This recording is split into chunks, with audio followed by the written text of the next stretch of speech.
ವಕ್ರತುಂಡ ಮಹಾಕಾಯ ಸೂರ್ಯಕೋಟಿ ಸಮಪ್ರಭ ನಿರ್ವಿಘ್ನಂ ಕುರು ಮೇ ದೇವ ಸರ್ವಕಾರ್ಯೇಷು ಸರ್ವದಾ ಭಕ್ತಮಾನಸ ಹಂಸಾಯ ಸಚ್ಚಿದಾನಂದ ರೂಪಿಣೆ ನಮಃ ಶಂಕರಲಿಂಗಾಯ ನಮಃ ಸದ್ಗುರುಮೂರ್ತೆ. ಅಪ್ಪ ಅವರ ಪಾದಾರವಿಂದಗಳಲ್ಲಿ ವಂದಿಸುತ್ತಾ ಗುರುಭಕ್ತರಾದ ತಮ್ಮೆಲ್ಲರಿಗೂ ನನ್ನ ನಮಸ್ಕಾರಗಳನ್ನು ತಿಳಿಸುತ್ತಾ ಇಂದಿನ ಸತ್ಸಂಗವನ್ನು ಆರಂಭ ಮಾಡ್ತಾ ಇದ್ದೇನೆ. ತಮ್ಮೆಲ್ಲರಿಗೂ ತಿಳಿದಂತೆ ನಮ್ಮ ಸತ್ಸಂಗದಲ್ಲಿ ಅಪ್ಪ ಅವರ ಒಂದು ಆರಾಧನೆ ಹತ್ತಿರದಲ್ಲಿ ಇರುವುದರಿಂದ ಅದರ ಒಂದು ಪ್ರಯುಕ್ತ ಅವರ ಸ್ಮರಣೆ ಆಗಲಿ ಅನ್ನೋ ಒಂದು ಉದ್ದೇಶದಿಂದ ನಮ್ಮ ಸತ್ಸಂಗದಲ್ಲಿ ಅಪ್ಪನ ವೈಭವ ಅನ್ನುವ ಒಂದು ಕಾರ್ಯಕ್ರಮವನ್ನು ಮಾಡ್ತಾ ಇದ್ದೇವೆ. ಗುರುಭಕ್ತರೆಲ್ಲರೂ ಈ ಕಾರ್ಯಕ್ರಮದಲ್ಲಿ ಭಾಗವಹಿಸಿ ಅಪ್ಪನ ವೈಭವವನ್ನು ನಮ್ಮ ಎಲ್ಲರ ಮನಸ್ಸಿನಲ್ಲಿ ಹೆಚ್ಚು ಮಾಡ್ತಾರೆ ಕೂಡ. ಅಪ್ಪನ ಆರಾಧನೆ ಬರುವವರೆಗೂ ಈ ಒಂದು ಕಾರ್ಯಕ್ರಮ ಪ್ರತಿ ಶನಿವಾರಗಳು ನಮ್ಮ ಸತ್ಸಂಗದಲ್ಲಿ ಇದೇ ಒಂದು ಕಾರ್ಯಕ್ರಮ ನಡೀತಾ ಇರುತ್ತೆ. ಈ ಒಂದು ಸರಣಿಯಲ್ಲಿ ಈಗಾಗಲೇ 2 ವಾರದ ಕಾರ್ಯಕ್ರಮಗಳು ಆಗಿದೆ. ಇದು 3ನೇ ವಾರದ ಅಪ್ಪನ ವೈಭವದ ಕಾರ್ಯಕ್ರಮ. ತಮ್ಮೆಲ್ಲರಿಗೂ ಶಂಕರಲಿಂಗ ಸತ್ಸಂಗದ ಅಪ್ಪನ ವೈಭವ ಕಾರ್ಯಕ್ರಮಕ್ಕೆ ಆತ್ಮೀಯವಾದ ಸ್ವಾಗತವನ್ನು ಕೋರ್ತಾ ಇಂದಿನ ಸತ್ಸಂಗವನ್ನು ನಾವು ಇಂದಿನ ಸತ್ಸಂಗದಲ್ಲಿ ಅಪ್ಪನ ಸ್ಮರಣೆಯನ್ನು ಮಾಡ್ತಾ ಇರೋರು, ಅಂದರೆ ನಮ್ಮೆಲ್ಲರಿಗೂ ಸ್ಮರಣೆಯನ್ನು ಮಾಡಿಸ್ತಾ ಇರೋರು ಶ್ರೀಯುತ BS ಕೃಷ್ಣ ಅವರಿಗೆ ಆತ್ಮೀಯವಾದ ಸ್ವಾಗತವನ್ನು ಕೋರ್ತೇನೆ. ಹಾಗೂ ಕೃಷ್ಣ ಅವರೇ, ತಾವು ಆರಂಭ ಮಾಡಬೇಕು ಅಂತ ತಮ್ಮಲ್ಲಿ ವಿನಂತಿ ಮಾಡ್ಕೊತೀನಿ. ನಮಸ್ಕಾರ. ಎಲ್ರಿಗೂ ನಮಸ್ಕಾರ, ಧನ್ಯವಾದಗಳು. ಭಕ್ತಮಾನಸ ಹಂಸಾಯ ಸಚ್ಚಿದಾನಂದ ರೂಪಿಣೆ ನಮಃ ಶಂಕರಲಿಂಗಾಯ ನಮಃ ಸದ್ಗುರುಮೂರ್ತಯೇ. ಬೋಧ ರೂಪಾಯ ಶಾಂತಾಯ ಆನಂದಾನಂದವರ್ತಿನೇ ಸಾಧು ಶಂಕರಲಿಂಗಾಯ ಮಂಗಲಂ ಶುಭಮಂಗಲಂ. ಮಂಗಲಂ ಗುರುನಾಥಾಯ ಪರಬ್ರಹ್ಮ ಸ್ವರೂಪಿಣೆ ಸ್ವಾಮಿ ಶಂಕರಲಿಂಗಾಯ ಭಕ್ತೋದ್ಧಾರಾಯ ಮಂಗಲಂ. ಆತ್ಮಾರಾಮಂ ನಿಜಾನಂದಂ ಶೋಕಮೋಹ ವಿವರ್ಜಿತಂ ಸ್ಮರಾಮಿ ಮನಸಾ ನಿತ್ಯಂ ವೆಂಕಟಾಚಲ ದೇಶಿಕಂ. ಅಪ್ಪನ ಸಗುಣ ರೂಪದ ದರ್ಶನ ಭಾಗ್ಯವಿಲ್ಲದವರಿಗೆ, ಅಂದ್ರೆ ಈಗಿನ ಪೀಳಿಗೆಗೆ, ನಮಗಿಂತ ಬಹುಶಃ 1-2 ಪೀಳಿಗೆ ಹಿಂದಿನವರಿಂದನೂ ಸಹ ಅಪ್ಪನ ಸಗುಣ ರೂಪದ ದರ್ಶನ ಭಾಗ್ಯ ಇಲ್ದೇ ಇರೋದ್ರಿಂದ ನಾವೇನ್ ಮಾಡ್ಬೇಕು ಅಂತ ಅನ್ಕೊಂಡಾಗ, ಅಪ್ಪನ ಒಡನಾಟವನ್ನೇ ಕಲ್ಪಿಸಿದ ಶ್ರೀ ಗುರು ಕಥಾಮೃತದ ಗ್ರಂಥಕರ್ತರಾದಂತಹ ಅರಾಸೆ ಹಾಗೂ ಅದರ ಹಿಂದಿದ್ದ ಶಕ್ತಿಯಾದ ಛಾಯಣ್ಣನವರಿಗೆ ಮೊದಲು ಕೃತಜ್ಞತಾಪೂರ್ವಕ ನಮಸ್ಕಾರಗಳನ್ನು ತಿಳಿಸ್ಬೇಕು. ನಮಗೆ ಅಪ್ಪನ ಬಗ್ಗೆ ಮಾಹಿತಿ ಅಪ್ಪ ಇದ್ದಾಗ ನೋಡಿದವರಿಂದ ಬರುತ್ತೆ, ಮತ್ತೆ ಅವರಿಂದ ಯಾರು ಕೇಳಿರ್ತಾರೆ ಅವರದನ್ನ ಮತ್ತೆ ಉದ್ಗರಿಸಿದಾಗ ಬರುತ್ತೆ. ಈ ತರದೆಲ್ಲ ಇರುತ್ತೆ, ಹೆಚ್ಚು ಮೌಖಿಕವಾಗಿ ಬರುತ್ತೆ. ಆದ್ರೆ ಕೆಲವು ಸಲ ಏನಾಗುತ್ತೆ, ಕಾಲಕ್ರಮದಲ್ಲಿ ಅದು ರೂಪಾಂತರಗಳನ್ನ ಪಡ್ಕೊಳ್ಳುತ್ತೆ, ಅದು ಬೇರೆ ರೀತಿಯ ಮಾರ್ಗಗಳಲ್ಲೆಲ್ಲ ಹೋಗೋ ಸಾಧ್ಯತೆ ಇರುತ್ತೆ. ಒಂದು ಗ್ರಂಥ ಇಲ್ಲದ್ರೆ ಬಹಳ ಕಷ್ಟ. ಆದ್ರೆ ನಮ್ಮ ಅಪ್ಪನ ಮಹಿಮೆ ಎಂತಹದ್ದು ಅಂತಂದ್ರೆ, ಮಹಾಪುರುಷರ ಜೀವನ ಚರಿತ್ರೆಯ ಗ್ರಂಥವನ್ನ ಹೇಗೆ ಬರೀಬೇಕು ಅನ್ನೋ ಒಂದು ನಿದರ್ಶನ ಗ್ರಂಥವಾಗಿದೆ ನಮ್ಮ ಗುರುಕಥಾಮೃತ. ಅಷ್ಟು ಅಚ್ಚುಕಟ್ಟಾಗಿ, ಅಷ್ಟು ಅದ್ಭುತವಾಗಿ ಅಪ್ಪನ ಜೀವನ ಚಿತ್ರಣವನ್ನ ಅದರಲ್ಲಿ ತಂದಿದ್ದಾರೆ. ಅದರಿಂದ ಮನುಕುಲಕ್ಕೆ ಮಹೋಪಕಾರವಾಗಿದೆ. ಹಾಗಾಗಿ ಆ ಗ್ರಂಥಕರ್ತರನ್ನ ನಾವು ಸ್ಮರಿಸೋದು ನಮ್ಮ ಆದ್ಯ ಕರ್ತವ್ಯವಾಗುತ್ತೆ. ಅಪ್ಪನ ಕೃಪೆಯಿಂದನೇ ಅವೆಲ್ಲ ಆಗಿದೆ. ಆದ್ರೂ ಸಹ ಅವ್ರ ನಿಮಿತ್ತ ಮಾತ್ರ ಆದ್ರೂ ಸಹ ಅದು ಅವ್ರ ದೊಡ್ಡ ಗುಣ ಆ ಥರ ಹೇಳ್ಕೊಳ್ಳೋದು. ಅವರ ಸ್ಮರಣೆಯನ್ನ ಮಾಡಿ ನಾವು ಮುಂದೆ ಹೋಗೋಣ. ಅಪ್ಪನ ವೈಭವ ಅಂತಂದ್ರೆ ಅದು ಅಪಾರ, ಅನಂತ. ಈ ಕಥಾಮೃತದಲ್ಲೇ ಬಂದಿರೋ ತರ ಆ ವೈಭವವನ್ನ ವರ್ಣಿಸೋದಕ್ಕೆ 1000 ನಾಲಿಗೆಯ ಆದಿಶೇಷನಿಗೂ ಆಗೋದಿಲ್ಲಂತೆ, ಅಷ್ಟು ಅಪಾರವಾಗಿದೆ. ಅಂತಹದ್ರಲ್ಲಿ ನಾನು ಹುಲುಮಾನವ, ಆಕಾಶಕ್ಕೆ ಕೈ ಚಾಚಿದ ಹಾಗೆ. ಏನ್ ತಾನೇ ಹೇಳಬಲ್ಲೆ ಅಪ್ಪನ ವೈಭವ ಅಂದ್ರೆ? ಏನೋ ಬಾಲನುಡಿ, ತೊದಲು ನುಡಿ. ಕರುಣಮಯಿಯಾದ ಅಪ್ಪನೇ ಈ ದುಸ್ಸಾಹಸವನ್ನ ಕ್ಷಮಿಸ್ಬೇಕು, ಮತ್ತೆ ಭಕ್ತವರೆಣ್ಯರೆಲ್ಲ ಈ ದುಸ್ಸಾಹಸವನ್ನ ಕ್ಷಮಿಸ್ಬೇಕು. ಅಪ್ಪ ಏನು ಗೋಚರಿಸ್ತಾನೆ ಅದರ ಬಗ್ಗೆ ಒಂಚೂರು ಹೇಳಬಹುದು ಅಂತ ಒಂದು ಭಾವನೆ. ಮತ್ತೆ ನಾವು ಈ ಪ್ರತಿನಿತ್ಯ ಹೇಳ್ತೀವಲ್ಲ, 3 ವಿಧದ ಅಪರಾಧಗಳು ಮಾಡಿದೀವಿ ಕ್ಷಮಿಸಿ ಅಂತ. ಪ್ರತಿನಿತ್ಯದ ಭಜನೆಯಲ್ಲೂ ಹೇಳ್ತೀವಿ, ತ್ವದ್ಯಾತ್ರೆಯ ವ್ಯಾಪಕತಾ ಹತಾತೆ ಧ್ಯಾನೇನ ಚೇತಃ ಪರತಾ ಹತಾತೆ ಸ್ತುತ್ಯಾಮಯ ವಾಕ್ ಪರತಾ ಹತಾತೆ ಕ್ಷಮಸ್ವ ನಿತ್ಯಂ ತ್ರಿವಿಧಾಪರಾಧಾನ್. ಏನು ಅಂತಂತಂದ್ರೆ, ತ್ವತ್ ಯಾತ್ರೆಯ, ನಿನ್ನ ಯಾತ್ರೆಯಿಂದ ನಿನ್ನ ಸರ್ವವ್ಯಾಪಕತ್ವಕ್ಕೆ ನಾನು ಚ್ಯುತಿಯನ್ನು ತಂದಿದ್ದೇನೆ. ಯಾತ್ರೆ ಅಂತ ಮಾಡಿದ ತಕ್ಷಣ ಒಂದ್ ಕಡೆಗೆ ಹೋಗ್ಬೇಕು ಅಂತ. ಹಾಗಾದ್ರೆ ಇಲ್ವೇ? ನಾವ್ ಎಲ್ಲಿರ್ತೀವೋ ಅಲ್ಲಿಲ್ವೇ ಭಗವಂತ? ಯಾವ ಸ್ಥಳವನ್ನು ಕುರಿತು ಯಾತ್ರೆ ಮಾಡ್ತೀವೋ ಅಲ್ಲಿ ಮಾತ್ರ ಇದಾನೆ. ಆತರ ಯಾತ್ರೆ ಅಂತ ಹೋದಾಗ ಅವನ ಸರ್ವ ವ್ಯಾಪಕತ್ವಕ್ಕೆ ಚ್ಯುತಿಯನ್ನು ತರ್ತಾ ಇದ್ದೇವೆ, ಅದು ಮೊದಲನೇ ಅಪರಾಧ. ಎರಡನೇದು ಧ್ಯಾನೇನ ಚೇತಃ ಪರತಾಹತಾತೆ, ನಿನ್ನನ್ನು ಕುರಿತು ಧ್ಯಾನಿಸೋದ್ರಿಂದ ಚೇತಃಪರತೆ ಅಂದ್ರೆ ಮನಸ್ಸಿಗೆ ನಿಲುಕದವನು ಅವನನ್ನ ನನ್ನ ಮನಸ್ಸಿನಲ್ಲಿ ತಂದುಕೊಳ್ತಾ ಇದ್ದೀನಲ್ಲ ನನ್ನ ಧ್ಯಾನದ ಮೂಲಕ, ಅದು ಒಂದು ಅಪರಾಧ ಅಂತ.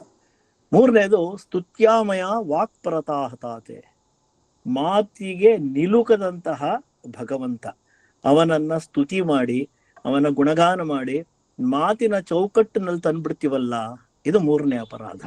ಈ ರೀತಿಯ 3 ಅಪರಾಧಗಳನ್ನ ನಾನು ಮಾಡ್ತಾ ಇದ್ದೇನೆ, ಇದನ್ನ ಕ್ಷಮಿಸಪ್ಪ ಅಂತ ಭಗವಂತನಲ್ಲಿ ಕೇಳ್ತಾ ಇರೋದು.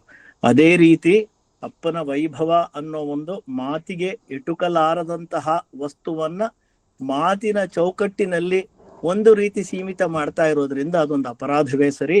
ಆ ಅಪರಾಧವನ್ನ ಮನ್ನಿಸು ಗುರು ಅಂತ ಕೇಳ್ಕೊಂಡೇ ಮುಂದುವರಿಬೇಕಾಗಿದೆ. ಅವನ ಕೃಪೆ ಅಂತದ್ದು, ಅವನ ಮಹಿಮೆ ಅಂತದ್ದು ಅಷ್ಟು ಅಪಾರವಾಗಿದೆ. ಮತ್ತೆ ಇನ್ನೊಂದು ಏನಾಗುತ್ತೆ ಅಂದ್ರೆ, ಪ್ರತಿ ಸಲ ನಾವು ಈ ಕಥಾಮೃತವನ್ನ ಪಾರಾಯಣ ಮಾಡ್ಬೇಕಾದ್ರೆ ಅವಯವೇ ಸನ್ನಿವೇಶಗಳಾದ್ರೂ ಪ್ರತಿ ಸಲಿ ಓದಬೇಕಾದ್ರೂ ಸಹ ಒಂದು ಹೊಸ ಹೊಳಹು ಬರುತ್ತೆ, ಹೊಸ ಬೆಳಕು ಬರುತ್ತೆ. ಅದೇ ಸನ್ನಿವೇಶವೇ ನಾವು ಅರ್ಥ ಮಾಡ್ಕೊಳ್ಳೋ ರೀತಿ ಬೇರೆ ಆಗುತ್ತೆ. ಏನೋ ಹೆಚ್ಚಿನದೊಂದು ಪಡೆದ್ವೇನೋ ಅಂತ ಒಂದು ಭಾವನೆ ಬರುತ್ತೆ. ಅದು ಎಲ್ರ ಅನುಭವ. ಯಾರು ಗುರುಕಥಾಮೃತವನ್ನ ಅನೇಕ ಬಾರಿ ಪಾರಾಯಣೆ ಮಾಡಿರ್ತಾರೋ ಎಲ್ರಿಗೂ ಸಹ ಎಷ್ಟೋ ಸಲ ಅನ್ಸಿದ್ದುಂಟು, ಈ ತರದ ಪ್ರಸಂಗ ನಾವು ಹೋದ್ಸಲಿ ಓದಿದ್ನಲ್ಲ, ಈ ತರ ನನಗೆ ಒಂದು ಹೊಳಹು ಬರ್ಲೇ ಇಲ್ವಲ್ಲ ಅಂತ. ಅವೆಲ್ಲ ಅಪ್ಪನ ಕೃಪೆ. ನಮ್ಮ ಮನೋಮಟ್ಟ ಮನಸ್ಥಿತಿ ಅದನ್ನ ಅವಲಂಬಿಸಿ ಯಾವಾಗ ಏನು ಕರುಣಿಸ್ಬೇಕು ಅನ್ನೋದು ಆ ನಿಯಾಮಕ ಅವನೇ ನಿರ್ಧರಿಸ್ತಾನೆ. ಹಾಗಾಗಿ ಮತ್ತೆ ಮತ್ತೆ ಅವನ ಕಥಾಮೃತವನ್ನ ಓದಿ ಅದನ್ನ ಮನನ ಮಾಡಿ ಹೊಸ ಹೊಳಹುಗಳನ್ನ ಪಡ್ಕೊಂಡು ನಮ್ಮ ಜೀವನವನ್ನ ಸಾಗಿಸ್ಬೇಕು ಅನ್ನೋ ಒಂದು ಭಾವನೆ. ಈ ಅಪ್ಪನ ವೈಭವ ಸ್ಮರಣೆಯ ಈ ಮಾಲಿಕೆ ಏನಿದೆಯಲ್ಲ, ಇದರಲ್ಲಿ ಇವತ್ತಿನ ಕಂತಿನಲ್ಲಿ ಕಥಾಮೃತದಲ್ಲಿ ಬರುವಂತಹ ಕೆಲವು ಘಟನೆಗಳು, ಹೇಳಿಕೆಗಳು, ಪತ್ರಗಳು, ಅದನ್ನೆಲ್ಲ ಆಧಾರವಾಗಿಟ್ಕೊಂಡು ಅದರ ಬಗ್ಗೆ ಒಂದು ಚಿಕ್ಕ ಚರ್ಚೆ. ಇದನ್ನು ಹೇಳಬೇಕಾದ್ರೆ ಅಪ್ಪನ ಜೀವನ ಚರಿತ್ರೆಯ ಒಂದು ಸೂತ್ರ ಇದ್ದೇ ಇದೆ. ಅಲ್ಲಿಂದ ಹಿಡಿದು ಅದು ಹೇಗೆ ಕಥಾಮೃತ ಮುಂದುವರಿಯುತ್ತೋ ಆ ರೀತಿ ಅದನ್ನ ಒಂದು ರೀತಿ ಸಂಕ್ಷೇಪವಾಗಿ ನೋಡ್ತಾ ಹೋಗ್ತಾ ಅದರಲ್ಲಿ ಬರುವಂತಹ ಕೆಲವು ವಿಚಾರಗಳ ಬಗ್ಗೆ ಒಂದು ಸ್ವಲ್ಪ ವಿಸ್ತೃತವಾದ ಚರ್ಚೆ, ವಿಸ್ತೃತವಾದ ಒಂದು ಅಭಿಪ್ರಾಯ ಮಂಡನೆ ಮಾಡೋದು ಇವತ್ತಿನ ಈ ಕಂತಿನ ಒಂದು ಕ್ರಮ. ನಮಗೆಲ್ಲ ಅಪ್ಪನ ಜನರದ ಹಿಂದಿನ ಐತಿಹ್ಯದ ಬಗ್ಗೆ ಗೊತ್ತೇ ಇದೆ, ಎಲ್ರು ಓದಿದ್ದೇವೆ. ಹೇಗೆ ಶ್ರೀ ಶಿವಚಿದಂಬರ ಪೂರ್ಣಾವತಾರದ ವರವನ್ನು ಕೊಟ್ಟ ಶಿರಹಟ್ಟಿಯಲ್ಲಿದ್ದಾಗ ಅಣಜಿಯ ಜೋಯಿಸರು ಆ ಯಜಮಾನರು ಹೋಗಿ ಮಗನಿಗೆ ಮಕ್ಕಳಾಗ್ಲಿಲ್ಲ ಅಂತ ಕೇಳಿದಾಗ ಹೇಳಿದಂಥದ್ದು ಗೊತ್ತಿದೆ ನಮ್ಗೆ. ಮತ್ತೆ ಅಪ್ಪನ ಜನನದ ಹೊತ್ತಿಗೆ ಕೃಷ್ಣಪ್ಪನವರ ವೈರಾಗ್ಯದ ಜೀವನ ಆಗ್ಲೇ ಆರಂಭ ಆಗೋಗಿತ್ತು, ಅದ್ರ ಬಗ್ಗೆ ತಿಳ್ಕೊಂಡಿದ್ದೇವೆ. ಮನೆತನದ ಜವಾಬ್ದಾರಿಯನ್ನೆಲ್ಲ ಮಾತೆ ಸುಬ್ಬಮ್ಮನವರೇ ವಹಿಸ್ಕೊಂಡಿದ್ದು ಅದು ಸಹ ನಮ್ಗೆ ಗೊತ್ತಿದೆ, ಅದು ಕೇಳಿದ್ದೇವೆ. ಇದೆಲ್ಲ ಇದರ ಮಧ್ಯೆ ಚಿದಂಬರಮ್ಮನವರ ಆಶೀರ್ವಾದ ಅಪ್ಪ ಪಡೆದಿದ್ದು ಹೇಗೆ ಅಂತ.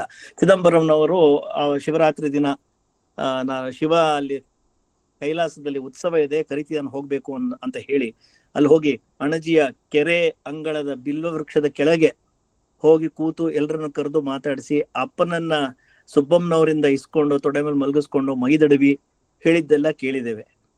ಹೇಗೆ ಆ ಮಹಾಮಾತೆಯ ಆಶೀರ್ವಾದವನ್ನ ಅಪ್ಪ ಪಡೆದಿದ್ರು ಅಂತ. ಮತ್ತೆ ಹಾಗೆ ಮುಂದೆ ಅಪ್ಪನಿಗೆ 8 ವರ್ಷ ನಡೀತಿರ್ಬೇಕಾದ್ರೆ ಅಣಜಿಗೆ ಕೃಷ್ಣಪ್ಪನವರೆಲ್ಲ ಹೋಗಿದ್ದಾಗ ಅಣಜಿಯಲ್ಲಿ ಅಪ್ಪನ ಉಪನಯನ ಆಗೋದ್ರ ಬಗ್ಗೆನೂ ಕೇಳಿದ್ದೇವೆ. ಮತ್ತೆ ಉಪನಯನದ ಸಂದರ್ಭದಲ್ಲಿ ತುಂಬಿಗೆರೆಯ ಬ್ರಹ್ಮಾನಂದರ ಶಿಷ್ಯರಲ್ಲೊಬ್ಬರಾದ ಯಲ್ಲಪ್ಪನವರು ಅವರು ಬ್ರಹ್ಮಾನಂದರ ಹಿಂದಿನ ಆಜ್ಞೆಯಂತೆ ಅಪ್ಪನವರಿಗೆ ಉಪನಯನವಾದ ದಿನ ಸಂಜೆ ಕರೆದು ಅವ್ರನ್ನ ತೊಡೆ ಮೇಲೆ ಕೂಡಿಸ್ಕೊಂಡು ಮಹಾವಾಕ್ಯಗಳ ಉಪದೇಶವನ್ನ ಮಾಡಿ ಹಾಗೂ ಅದರ ಅರ್ಥ ವಿವರಣೆ ಮಾಡ್ತಾರೆ. ಇವೆಲ್ಲವೂ ಸರ್ವರಿಗೂ ವೇದ್ಯವಾಗಿರುವಂಥದ್ದು. ಇದರಲ್ಲೇ ಗೊತ್ತಾಗುತ್ತೆ ಅಪ್ಪ ಯಾವ ಒಂದು ಸ್ಥಿತಿಲಿ ಇದ್ದ ಹುಟ್ಟಿನಿಂದಲೇ ಅಂತ. ಉಪನಯನದ ಕಾಲದಲ್ಲೇ ಮಹಾವಾಕ್ಯಗಳ ಬೋಧನೆ ಆಗ್ಬೇಕು, ಅದರ ಅರ್ಥ ವಿವರಣೆ ಆಗ್ಬೇಕು ಅಂದ್ರೆ ಯಾವ ರೀತಿಯ ಅಧಿಕಾರ ಇತ್ತು ಅನ್ನೋದು ಗೊತ್ತಾಗುತ್ತೆ. ಮತ್ತೆ ಕೃಷ್ಣಪ್ಪನವರ ಕಾಲವಾಗುತ್ತೆ. ಅಪ್ಪ ಅವರು ಅನೇಕ ಕಡೆ ಹೋಗಿ ಕೆಲಸ ಮಾಡ್ತಾರೆ. ಅರಸನಘಟ್ಟ, ಸೊಕ್ಕೆ, ಭರಂಸಾಗರ ಈ ತರ ಎಲ್ಲ ಹೋಗಿ ಕೆಲಸ ಮಾಡ್ತಾ ಇರ್ತಾರೆ. ಸುಬ್ಬಮ್ಮನವರು ಮತ್ತು ಮಿಕ್ಕ 3 ಮಕ್ಕಳು ಅಣಜಿ ಸ್ವಲ್ಪ ದಿನ ಇದ್ದು ನಂತರ ನುಲೇನೂರಿಗೆ ಬಂದಿರ್ತಾರೆ. ನುಲೇನೂರಿನಲ್ಲಿ ಇರ್ಬೇಕಾದ್ರೆ ಒಂದ್ಸಲಿ ಸುಬ್ಬಮ್ಮನವರು ಮಾಳೇನಹಳ್ಳಿಗೆ ರಂಗನಾಥನ್ ದರ್ಶನಕ್ಕೆ ಅಂತ ಬಂದಿರ್ತಾರೆ. ಸಂಜೆ ಆಗಿರುತ್ತೆ. ಅವರು ಹಿಂತಿರುಗಿ ಬರೋ ಅಷ್ಟೊತ್ತಿಗೆ ಆ ಈಚಲ್ವನದಲ್ಲಿ ಮಬ್ಬುಗತ್ಲೆ ಮುಸ್ಕಿ ದಾರಿ ತಪ್ಪು ಹೋಗುತ್ತೆ ಅವ್ರಿಗೆ. ಅಲ್ಲಿ ದೇವಸ್ಥಾನದ ಪಕ್ಕದ ಗುಡಿಸ್ಲಲ್ಲಿ ತಮ್ಮ 3 ಮಕ್ಕಳು ಇರೋದು ನೆನಪಾಗಿ ಉಕ್ಕು ಬರುತ್ತೆ ಅವ್ರಿಗೆ. ಅವರು ಏರು ಧ್ವನಿನಲ್ಲಿ ರಂಗಪ್ಪ, ರಂಗಯ್ಯ ಕಾಪಾಡೋ ಅಂತ ಕರೀತಾರೆ. ಈಚಲವನದ ಮಧ್ಯದಿಂದ ಒಬ್ಬ ಹುಡುಗ ಗುಟ್ಟುತ್ತಾ ಬರ್ತಾನೆ. ಕೇಳ್ತಾರೆ, ಯಾರಪ್ಪ ನೀನು ಅಂತ. ನಾನು ತಳವಾರ ರಂಗ ಅಂತ ಹೇಳ್ತಾನೆ. ಅವ್ನು ಕೇಳ್ತಾನೆ, ಕತ್ಲು ಹೊತ್ನ್ಯಾಗ ಈಗಾಗ ಬಂದೆ ಅಜ್ಜಿ, ಬಾ ಹೋಗೋಣ ಊರಿಗೆ ಅಂತ. ಆಮೇಲೆ ಅವನೊಂದು ಕೋಲ್ ಹಿಡ್ಕೊಂಡಿರ್ತಾನೆ ಗೋಪಾಲಕ. ಆ ಕೋಲನ್ನ ಸುಬ್ಬಮ್ಮನವ್ರಿಗೆ ಕೊಟ್ಬಿಟ್ಟು ಹೇಳ್ತಾನೆ, ಈ ಕೋಲ್ನ ಹಿಡ್ಕೊಂಡು ನೀವು ಹೋಗು, ನಾ ಬರ್ತೀನಿ ನಿನ್ ಹಿಂದೆ ಅಂತ. ಆಗ ಸುಬ್ಬಮ್ಮನವರು, ನನಗೆ ಕಣ್ ಕಾಣಲ್ಲಪ್ಪ ಸರಿಯಾಗಿ, ನೀನ್ ಮುಂದೆ ಹೋದ್ರೆ ನಾನು ನಿನ್ನ ಹಿಂದೆ ಬರ್ತೀನಿ ಅಂತ ಹೇಳ್ತಾರೆ. ಇದು ಪ್ರಸಂಗ. ನಾನು ಅರಾಸೆ ಅವ್ರನ್ನ ಕೇಳಿದ್ದೆ, ಮಾಮ ಇದನ್ನ ಯಾಕೆ ಇಷ್ಟೊಂದು ವಿಸ್ತೃತವಾಗಿ ಬರ್ದಿದ್ದೀರಾ? ಎಷ್ಟೋ ಪ್ರಸಂಗಗಳಿರುತ್ತೆ. ಮತ್ತೆ ಅಪ್ಪ ಕಥಾಮೃತವನ್ನ ಒಂದು 500-600 ಪೇಜ್ ಮಾಡಬಾರದು, ಇಷ್ಟೇ ಪೇಜಲ್ಲೇ ಮುಗಿಸ್ಬೇಕು ಅಂತ ನೀವು ಛಾಯಣ್ಣ ಅವರೆಲ್ಲ ಅದನ್ನ ಒಂದು ಸಂಕಲ್ಪ ರೂಪದಲ್ಲಿ ಪಡೆದು ಮಾಡಿದ್ರಿ. ಆ ತರ ಇಷ್ಟೇ ಪೇಜಸ್ ಅಲ್ಲಿ ಆಗ್ಬೇಕು ಅಂತ ಇರೋ ಕಡೆ ಇಷ್ಟು ವಿಸ್ತೃತವಾಗಿ ಈ ಒಂದು ಸನ್ನಿವೇಶನ ಯಾಕೆ ಬರೆದ್ರಿ ಅಂತ. ಅದಕ್ಕೆ ಅವ್ರು ಉತ್ತರ ಕೊಟ್ರು, ಇದೇನು ಅಂದ್ರೆ ಸುಬ್ಬಮ್ಮನವರ ದೈವ ಭಕ್ತಿ ಹಾಗೂ ಮನಸ್ಥಿತಿಯನ್ನ ತಿಳಿಸತ್ತಿದು ಅಂತ. ಹೇಗೆ ಅಂತಂದ್ರೆ, ಸುಬ್ಬಮ್ಮನವರು ಆ ಹುಡುಗನಲ್ಲಿ ರಂಗಪ್ಪನನ್ನ ನೋಡಿರ್ತಾರಾಗ್ಲೆ, ತಳವಾರ ರಂಗ ಅಂತಾರೆ ಗೊತ್ತಿದ್ರು. ಮತ್ತೆ ಅವ್ರ ವಾಕ್ಯದ ಒಳ ಅರ್ಥ ಏನು, ಅವ್ರೇನ್ ಹೇಳ್ತಾರೆ ನೋಡಪ್ಪ, ನನಗೆ ಕಣ್ ಕಾಣಲ್ಲ, ನೀ ಮುಂದೆ ಹೋದ್ರೆ ನಾ ಹಿಂದೆ ಬರ್ತೀನಿ ಅಂದ್ರೆ, ಭವಕಾನನದಲ್ಲಿ ನನಗೆ ಕಣ್ ಕಾಣಲ್ಲ, ಇಲ್ದೆ ಯಾರಿಗೂ ಕಣ್ ಕಾಣಲ್ಲ ಭವಕಾನನದಲ್ಲಿ ಸರಿಯಾದ ರೀತಿಯಲ್ಲಿ ಹೇಗೆ ಹೋಗ್ಬೇಕು ಅಂತ. ನೀನು ನಡೆಸಿದ್ರೆ ನಾವು ಮುಂದೆ ಹೋಗಬಹುದು, ನಾವು ಮುಂದೆ ಸಾಗಬಲ್ಲೆವು. ಹಾಗಾಗಿ ನೀನ್ ನಮ್ಮನ್ನು ನಡೆಸ್ಬೇಕು, ನಾನು ಹೋಗ್ತೀನಿ ಅಂತ ಹೇಳೋದಲ್ಲ ಅನ್ನೋದು. ಆ ರೀತಿಯ ಒಂದು ಮನಸ್ಥಿತಿ ಅವರಿಗೆ ಸಹಜವಾಗಿತ್ತು ಅಂತ. ಅವರು ಅಂಥ ಮಹಿಮಳಾಗಿದ್ದು ಆಕೆ, ಆ ಮಹಾತಾಯಿ. ಹಾಗಾಗಿ ಚಿದಂಬರ ಅವ್ರ ಹೊಟ್ಟೆಲಿ ಹುಟ್ಟಿದ್ದು. ಅವರ ಒಂದು ಈ ವಾಕ್ಯ ನಾವು ಓದ್ಕೊಂಡು ಹೋಗ್ಬಿಡ್ಬೇಕಾದ್ರೆ ಏನು ಗೊತ್ತಾಗಲ್ಲ, ನನ್ ಕಣ್ ಕಾಣಲ್ಲ, ನಿಮ್ ಮುಂದೆ ಹೋದ್ರೆ ನಾನು ನಿನ್ ಹಿಂದೆ ಬರ್ತೀನಿ ಅಂತ. ಅದು ಸಹಜ ಅಂತ ಅನ್ಸುತ್ತೆ. ಆದ್ರೆ ಅವರ ಒಳಾರ್ಥ, ಮಾತಿನ ಒಳಾರ್ಥ ಈ ರೀತಿ ಇತ್ತು ಅನ್ನೋ ಒಂದು ಹೊಳವು ಅರಾಸೆ ಅವರೇ ನನಗೆ ಕೊಟ್ಟಿದ್ದು. ಈ ರೀತಿ ಇರತ್ತಪ್ಪ, ಅದಕ್ಕೆ ಅದನ್ನ ಅಷ್ಟು ವಿಸ್ತೃತವಾಗಿ ಬರ್ತಿತ್ತು ಅಂತ. ಮತ್ತೆ ಇನ್ನು ಮುಂದೆ ಅಪ್ಪ ಅವರು ಅಲ್ಲಿ ಅರಸನಘಟ್ಟದಲ್ಲಿ, ಸೊಕ್ಕೆ, ಭರಮಸಾಗರದಲ್ಲಿ ಇಲ್ಲೆಲ್ಲ ಇರ್ಬೇಕಾದ್ರೆ ಅವರು, ಅದು ಅವರ ಯೌವನ ಕಾಲ, 14ನೇ ವಯಸ್ಸಿನಿಂದ ಒಂದು 22-23 ವರ್ಷ ಅಲ್ಲಿವರೆಗೂ ಅಂತ ಇಟ್ಕೊಳ್ಳೋಣ. ಆ ಯೌವನ ಕಾಲವನ್ನು ಹೇಗ್ ಕಳೆದ್ರು ಊಹಿಸ್ಕೋಬಹುದು. ಈಗ ಒಬ್ಬ ತಂದೆಯನ್ನು ಕಳ್ಕೊಂಡಿದ್ದಾನೆ, ತಾಯಿ ಮಕ್ಕಳು ಅಲ್ಲಿ ನುಲೇನೂರಿನಲ್ಲಿ ಇದ್ದಾರೆ, ಊರಿನವರೇ ಆ ಜವಾಬ್ದಾರಿಯನ್ನು ಹೊತ್ಕೊಂಡಿದ್ದಾರೆ ಸಾಕೋದು. ಬೇರೆ ಬೇರೆ ಕಡೆ ಇದ್ದಾರೆ.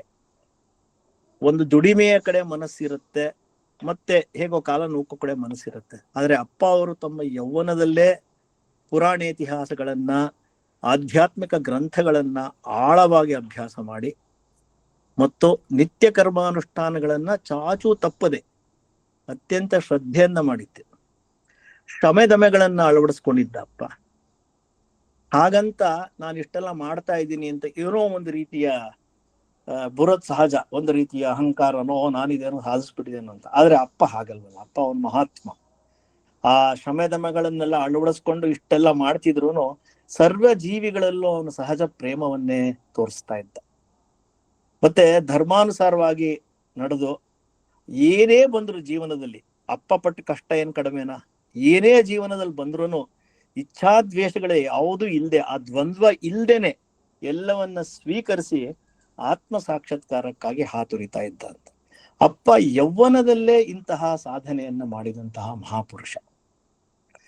ಅಪ್ಪನ ಅಂತರಂಗದ ಸ್ಥಿತಿ ಹೇಗಿತ್ತು ಅಂತ ನಾವು ಊಹಿಸ್ಕೋಬೇಕಾದ್ರೆ, ಈ ಕಥಾಮೃತದಲ್ಲೇ ಬರೋ ತರ ಈ ಒಂದು ಭರಮಸಾಗರದ ಇರುವಿಕೆಯಲ್ಲಿ ಅವಾಗ ಒಂದು ಪ್ರಸಂಗ ಬರುತ್ತೆ. ಅಲ್ಲಿಗೆ ವೇದಾಂತ ಶಿವರಾಮ ಶಾಸ್ತ್ರಿಗಳ ಆಗಮನ ಆಗಿರುತ್ತೆ. ಅವರು ತಮ್ಮಯ್ಯ ಶಾಸ್ತ್ರಿಗಳ ಮನೆಯಲ್ಲಿ ಇಳ್ಕೊಂಡಿರ್ತಾರೆ. ಶಿವನು ರಾಮನು ಏಕಸ್ವರೂಪನಾಗಿರೋನು ಮತ್ತೆ ಅನುಭವ ರಹಿತರಾದ ವೇದಾಂತಿಗಳಿಗೆ ಸಿಂಹ ಸ್ವಪ್ನರಾಗಿದ್ದವರು ಅಂತ ಆ ರೀತಿ ಹೆಸರು ಪಡೆದವರು. ಶಂಕರರ ಅಪರಾವತಾರ. ವೇದಾಂತ ಶಿವರಾಮ ಶಾಸ್ತ್ರಿಗಳ ಕೃತಿಯನ್ನೆಲ್ಲ ಕೇಳಿದ್ದೇವೆ, ಅತ್ಯಂತ ಅದ್ಭುತವಾಗಿದೆ. ಎಲ್ಲವೂ ವೇದಾಂತವೇ. ಹಾಗಾಗಿ ಅವರ ಹೆಸರು. ವಿವೇಕಾನಂದರು ಅವರ ಬಗ್ಗೆ ಒಂದು ಉದ್ಗಾರ ಮಾಡಿದ್ದಾರೆ, there is only one masculine ವೇದಾಂತಿನ್ and that is Vedanta Shivarama Shastri ಅಂತ. ಆ ರೀತಿಯ ಒಂದು ಉದ್ಗಾರ ವೇದಾಂತ ಶಿವರಾಮ ಶಾಸ್ತ್ರಿಗಳನ್ನ ಕಂಡ ನಂತರ ವಿವೇಕಾನಂದರು ಮಾಡಿರುವಂಥದ್ದು.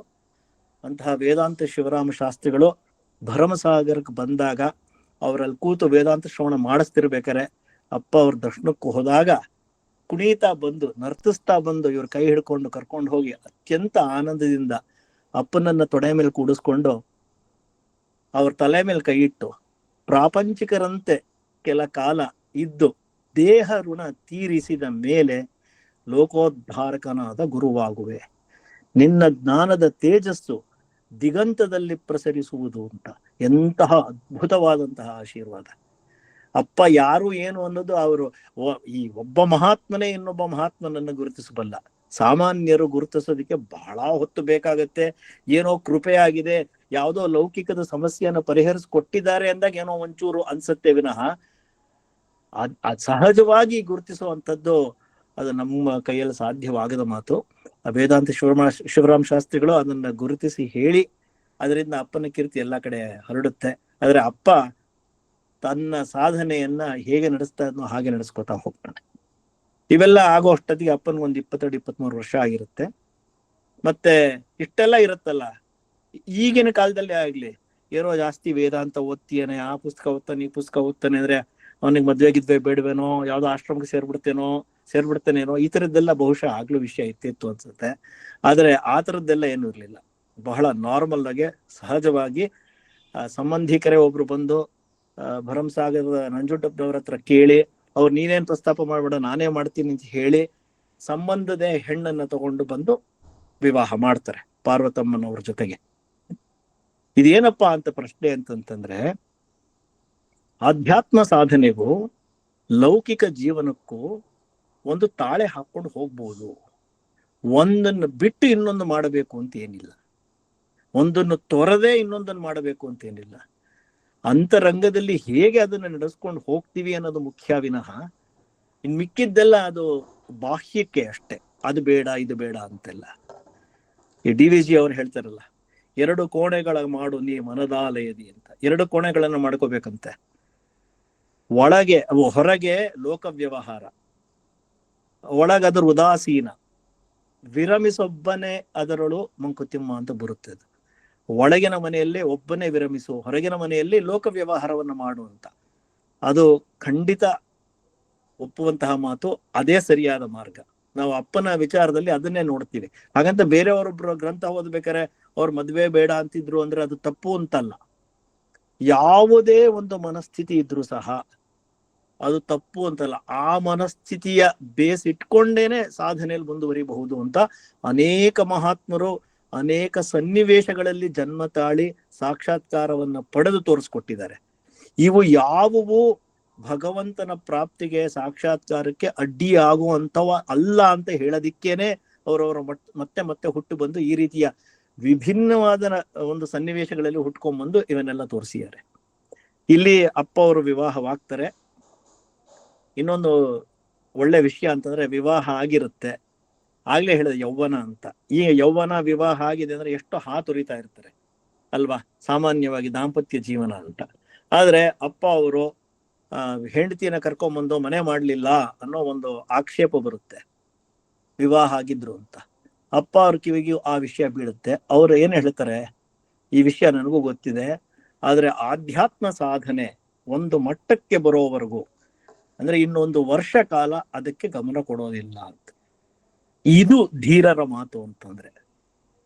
ಸಾಮಾನ್ಯವಾದ ಸೆಳೆತ ಅಲ್ಲ ಒಂದ್ ಕಡೆ, ಆದ್ರೆ ಯಾವುದಕ್ಕೆ ಆದ್ಯತೆ ಕೊಡಬೇಕು ಅದು ಒಳಗೆ ಗೊತ್ತಾಗುತ್ತೆ. ಯಾವ ರೀತಿಯ ಒಂದು ಆಧ್ಯಾತ್ಮಿಕ ಸಾಧನೆಯಲ್ಲಿ ಮುಂದುವರಿಕೆ ಆಗಿತ್ತು ಅನ್ನೋದು ಅಪ್ಪನಿಗೆ ಗೊತ್ತಿತ್ತು. ಯಾವುದನ್ನ ಮಾಡಿದ್ರೆ ಯಾವುದಕ್ಕೆ ಚ್ಯುತಿ ಬರುತ್ತೆ ಅನ್ನೋದು ಗೊತ್ತಿತ್ತು. ಹಾಗಾಗಿ ಇಲ್ಲಿ ಆದ್ಯತೆ ಅನ್ನೋದನ್ನ ನಾವು ಹೇಗೆ ಪಾಲಿಸಬೇಕು, ಹೇಗೆ ಪ್ರಯಾರಿಟೈಸೇಷನ್ ಅನ್ನೋದನ್ನ ಮಾಡಬೇಕು ಅನ್ನೋದಕ್ಕೆ ಒಂದು ಪಾಠ ಇದು. ಮತ್ತು ಎಷ್ಟು ಶಿಸ್ತುಬದ್ಧಿನ ಜೀವನ ಇದು. ಆ ರೀತಿಯ ಒಂದು ಶಿಸ್ತುಬದ್ಧ ಜೀವನ ಅಪ್ಪ ನಡೆಸಿದ್ದ. ಇದೇನು ಅಂತಂದ್ರೆ ಈ ಬ್ಯಾಲೆನ್ಸ್ ಅಂತ ಏನ್ ಹೇಳ್ತಾರೆ, ಈ ಲೌಕಿಕ ಮತ್ತು ಪಾರಮಾರ್ಥಿಕ ಇವೆರಡರ ಬ್ಯಾಲೆನ್ಸ್ ಅದನ್ನು ಮಾಡ್ಕೊಂಡು ಹೋಗ್ಬೇಕು. ಅದಕ್ಕೆ ಅವನ ಆರತಿ ಹಾಡಲ್ಲಿ ಬಲು ಚತುರ ಬಲುವಂತಗೆ ಅಂತ ಬರುತ್ತೆ. ಅವನು ಬಹಳ ಚತುರ, ಹೇಗೆ ಬ್ಯಾಲೆನ್ಸ್ ಮಾಡಬೇಕು ಅನ್ನೋದನ್ನ ಹೇಗೆ ತೋರಿಸ್ಕೊಟ್ಟಿದ್ದಾನೆ. ವೈರಾಗ್ಯ ಎಲ್ಲ ಇದ್ರೂ ಸಹ ಲೋಕ ವ್ಯವಹಾರವನ್ನ ಹೇಗೆ ಮಾಡ್ಕೊಂಡು ಹೋಗ್ಬೇಕು ಅನ್ನೋದು ಸಿದ್ಧ, ಅದನ್ನ ನಡೆಸ್ಬೇಕು, ಆ ರೀತಿಯೇ ಇರಬೇಕು, ನಮಗ ಗಾರ್ಹಸ್ಥ್ಯ ಧರ್ಮ ಅದನ್ನೇ ಹೇಳಿರೋದು ಅನ್ನೋದನ್ನ ಮೇಲ್ಪಂಕ್ತಿ ಹಾಕಿ ತೋರಿಸ್ಕೊಟ್ಟಿದ್ದಾನೆ ನಮ್ಮಪ್ಪ.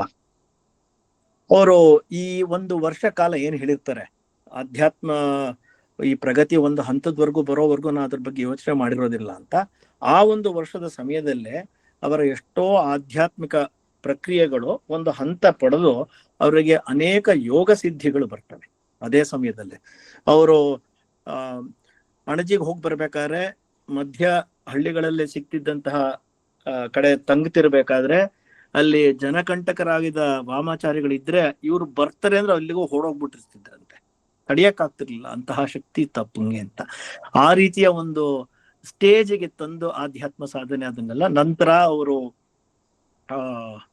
ಮುಂದುವರಿತಾರೆ. ಮನೆಯೆಲ್ಲ ಮಾಡೋದಿಕ್ಕೆಲ್ಲ ಅವ್ರು ಯೋಚನೆ ಮಾಡಿರ್ತಾರೆ, ಭರಮಸಾಗರದಲ್ಲೇ ನಿಲ್ಲಬೇಕು ಅಂತ. ಆದ್ರೆ ಪ್ಲೇಗ್ ಬರುತ್ತೆ. ಹಾಗಾಗಿ ಅವರು ಅದು ಪ್ಲೇಗ್ ಬಂದು ನಂಜುಂಡಮ್ಮ ಅವ್ರ ಮನೆಯವರ ಅದು ವೃಂದಮ್ನವ್ರನ್ನ ಬಲಿ ತಗೊಂಡ್ಬಿಡುತ್ತೆ. ಅವರು ಅಪ್ಪನಲ್ಲಿ ಪರಬ್ರಹ್ಮನನ್ನೇ ಕಂಡಿರ್ತಾರೆ ಮೊದಲಿಂದಲೂ, ಅಂತ ಮಹಾಮಾತೆ ಆಕೆ. ಆದ್ರೆ ಇದು ಏನು ಮಾಡಕ್ಕಾಗಲ್ಲ, ಇದು ಒಂದೊಂದು ಪ್ರಾರಬ್ಧ ಕರ್ಮ ಅದ್ರ ಪ್ರಕಾರ ಆಗಿರುತ್ತೆ. ಅವರು ಪ್ಲೇಗಿಗೆ ಬಲಿ ಆಗ್ಬಿಡ್ತಾರೆ. ನಂತರ ಅಪ್ಪನಿಗೂ ಪ್ಲೇಗ್ ಕಾಣಿಸುತ್ತೆ. ಅಪ್ಪ ನೂಲೇನೂರಿಗೆ ಹೋಗಿ ಈ ತರ ಆಗಿದೆ ಅಂತ ಹೇಳಿ ಕೆರೆ ಅಂಗಳದ ಕೆರೆ ಏರಿಯ ಮಧ್ಯಭಾಗದಲ್ಲಿ ಒಂದು ಗುಡಿಸಲು ಹಾಕೊಂಡು ಅಲ್ಲಿ ಶುಶ್ರೂಷೆ ಪಡಿತಾ ಇರ್ತಾರೆ. ಆ ವಿಚಾರ ಇಲ್ಲಿ ಅಣಜಿಗೂ ಬರುತ್ತೆ. ಪಾರ್ವತಮ್ಮನವರು ಕಂಗೆಟ್ಟು ಬಿಡ್ತಾರೆ, ಏನ್ ಈ ತರ ಆಯ್ತಲ್ಲ ಅಂತ. ಅವ್ರ ಹಿರಿಯರೆಲ್ಲ ಹೇಳ್ತಾರೆ, ನೀನು ಕಂಟಕ ಪರಿಹಾರಕ್ಕಾಗಿ ಶ್ರೀ ಗೌರಿಯ ಪೂಜೆಯನ್ನು ಮಾಡು 16 ದಿನ ಅಂತ. ಅತ್ಯಂತ ಶ್ರದ್ಧೆಯಿಂದ 16 ದಿನ ಶ್ರೀ ಗೌರಿಯ ಪೂಜೆಯನ್ನು ಮಾಡ್ತಾರೆ. ನಂತರ 16ನೇ ದಿನ ರಾತ್ರಿ ಶ್ರೀ ಗೌರಿ ಕನಸಿನಲ್ಲಿ ಬಂದು ಅಭಯವನ್ನು ಕೊಡ್ತಾಳೆ, ನಿನ್ನ ಸೌಭಾಗ್ಯ ಸ್ಥಿರವಾಗಿರ್ಲಿ ಅಂತೆಲ್ಲ ಹೇಳ್ತಾಳೆ. ನಂತರ ಅಪ್ಪ ಅವರ ಕನಸಿನಲ್ಲಿ ಬಂದು ನಾನೇನು ರೋಗದಿಂದ ಮರಣ ಹೊಂದಲು ಸಾಮಾನ್ಯನೇ ಅಂತ ಹೇಳ್ತಾರೆ, ಧೈರ್ಯ ತುಂಬ್ತಾರೆ. ಇಲ್ಲಿ ಒಂದು ಪ್ರಶ್ನೆ ಬರೋದೇನು ಅಂತಂತಂದ್ರೆ, 16 ದಿನ ಗೌರಿ ಪೂಜೆ ಮಾಡದ ಮೇಲೇನೆ ಯಾಕೆ ಕನ್ಸಲ್ ಬರ್ಬೇಕಿತ್ತು? ಅಪ್ಪ ಯೋಗ ಪುರುಷ ಅಂತ ಗೊತ್ತಿತ್ತು, ರೋಗದಿಂದ ಮರಣ ಹೊಂದಲ್ಲ ಅಂತ ಗೊತ್ತಿತ್ತಪ್ಪ. ಈ ತರ ಪಾರ್ವತಮ್ಮನವ್ರು ಕಂಗೆಟ್ಟಿದ್ದಾರೆ ಅಂದ್ರೆ ಅವತ್ತಿನ ರಾತ್ರಿನೇ ಬರ್ಬೇಕಿತ್ತು ಕನ್ಸಲ್ಲಿ, ಬಂದು ಹೇಳ್ಬೇಕಿತ್ತಪ್ಪ ನಾನೇನ್ ಸಾಮಾನ್ಯ ಮನುಷ್ಯನ, ನೀನು ಹೆದರ್ಕೋಬೇಡ ಅಂತ. ಅಪ್ಪ ಯಾಕೆ ಆತರ ಮಾಡ್ಲಿಲ್ಲ? ಇದು ಒಂದು ಪಾಠ ನಮ್ಗೆ. ಏನ್ ಪಾಠ ಅಂತಂತಂದ್ರೆ, ನಾವು ಎಷ್ಟೋ ಸಲ ಸಂಕಷ್ಟಗಳಿಗೆ ಒಳಗಾಗ್ತೀವಿ. ಆ ಸಮಯದಲ್ಲಿ ದೈವದ ಮೊರೆ ಹೋಗ್ಲೇಬೇಕು ನಾವು. ಅದಕ್ಕೆ ಪರಿಹಾರ ಏನು ಶಾಸ್ತ್ರಬದ್ಧವಾಗಿದೆಯೋ ಆ ಒಂದು ಕರ್ಮದಿಂದ ನಾವು ಹೊರಗುಳಿಬಾರ್ದು. ಏನೋ ಒಂದು ಶಕ್ತಿ ಇದೆ, ಬೇರೆ ಏನೋ ಒಂದು ಸಾಧ್ಯತೆ ಇದೆ ಅಂತ ಅಂದ್ಬಿಟ್ಟು ನಾವು ಮೂಲವಾಗಿ ಮಾಡಬೇಕಾದ್ದನ್ನ ಮಾಡದೆ ಇರಕೂಡುದು. ಅದನ್ನ ಶ್ರದ್ಧೆಯಿಂದ ಮಾಡಿದ್ದಕ್ಕೆ ಅದು ಏನು ಫಲಿಸ್ಬೇಕೋ ಅದು ಫಲಿಸುತ್ತೆ. ಹಾಗೆ one is not in lieu of the other ಅನ್ನೋದನ್ನ ತೋರಿಸ್ಕೊಡೋದಿಕ್ಕೆ ಪಾರ್ವತಮ್ಮನವರು ಶ್ರದ್ಧೆಯಿಂದ ಮಾಡಿದ್ದಕ್ಕೇನೆ ಅಪ್ಪ 16ನೇ ದಿನ ಕನಸಿನಲ್ಲಿ ಬಂದು ಅದನ್ನು ಹೇಳಿದ್ದು. ಇದು ಒಂದು ಪಾಠ. ಯಾವುದು ಶಾಸ್ತ್ರಭೀತವಾಗಿದೆಯೋ, ಯಾವ್ಯಾವ್ದನ್ನ ಹೇಳಿದಾರೋ ಸಂಕಟ ಪರಿಹಾರಕ್ಕೆ ಈ ತರ ಮಾಡಿ, ಈ ತರ ವ್ರತಗಳು ಮಾಡಿ, ಈ ತರ ಪೂಜೆ ಮಾಡಿ ಅಂತ, ಅವನ್ನೆಲ್ಲ ನಾವು ಖಂಡಿತವಾಗ್ಲೂ ಮಾಡ್ಲೇಬೇಕು ಆಯಾ ಸನ್ನಿವೇಶಗಳು ಬಂದಾಗ. ಅದು ಮೈಮೆ ಕಾಂಬೊಡೆದು ಬರುವುದು ಅಂತ ಇನ್ನೊಂದ್ ಕಡೆ ಮಂಕತು ಮನಕಗದಲ್ಲಿ ಬರುತ್ತೆ. ತಾಮಸಿಗೆ ವರವೆಲ್ಲಿ ಅಂತಾನು ಅಂತಾರೆ. ತಾಮಸ ಪ್ರವೃತ್ತಿಯನ್ನು ತಳೆದ್ರೆ ಅದು ಸಿಗೋದಿಲ್ಲ ವರ ಅಂತ. ನಾವು ಅದ್ರ ಬಗ್ಗೆ ಕಾಳಜಿ ವಹಿಸಿ ಅದಕ್ಕೆ ಏನು ಸಲ್ಲಬೇಕೋ ಅದನ್ನ ಸಲ್ಲಿಸ್ಲೇಬೇಕು, ಆ ಕೆಲಸವನ್ನ ಮಾಡ್ಲೇಬೇಕು. ಮತ್ತೆ ಇನ್ನೂ ಒಂದು ಅಂತಂದ್ರೆ, ಸ್ಥೂಲವಾಗಿ ನೋಡೋದಾದ್ರೆ ಯಾವುದೇ ಒಂದು ಸಂಕಷ್ಟ ಇವೆಲ್ಲ ಏನ್ ಬರುತ್ತಲ್ಲ, ಸಂಕಟ ಅವೆಲ್ಲ ಅದ್ರ ಹಿಂದೆನೂ ಒಂದು ಈ ಕರ್ಮದ ಪ್ರಭಾವ ಅವೆಲ್ಲ ಒಂದಿರುತ್ತೆ. ಆದ್ರೆ ಅವನು ಭಗವಂತ ಕರುಣಾಮಯಿ. ಯಾಕೆ ಅದನ್ನು ಕೊಡ್ತಾನೆ ಅಂತಂದ್ರೆ, ನಮ್ಮಿಂದ ಆ ಕಾರ್ಯಗಳನ್ನ ಮಾಡಿಸಿ ನಮ್ಮನ್ನಿನ್ನೂ ಗಟ್ಟಿಯಾಗಿಸ್ತಾನೆ. ಈ ಗಟ್ಟಿತನ ಯಾಕೆ ಬೇಕು ಅಂತಂದ್ರೆ, ನಿಜವಾಗೂ ನೋಡಕ್ ಹೋದ್ರೆ ಸಾಧನೆ ಮಾಡ್ತಾ ಮಾಡ್ತಾ ನಮಗೆ ಏನು ಅಂತರಂಗದ ಶಕ್ತಿ ಬೇಕಾಗತ್ತೆ, ಅದು ಈ ತರದ ಉಪಾಸನೆಗಳು, ಪೂಜೆಗಳು, ಹರಿಕೆ ಸಲ್ಲಿಕೆಗಳು ಇದರಿಂದೆಲ್ಲ ಫಾರ್ಮ್ ಆಗ್ತಾ ಹೋಗ್ತದೆ ಆ ಶಕ್ತಿಯ ಅಂತರಂಗದ ಶಕ್ತಿ.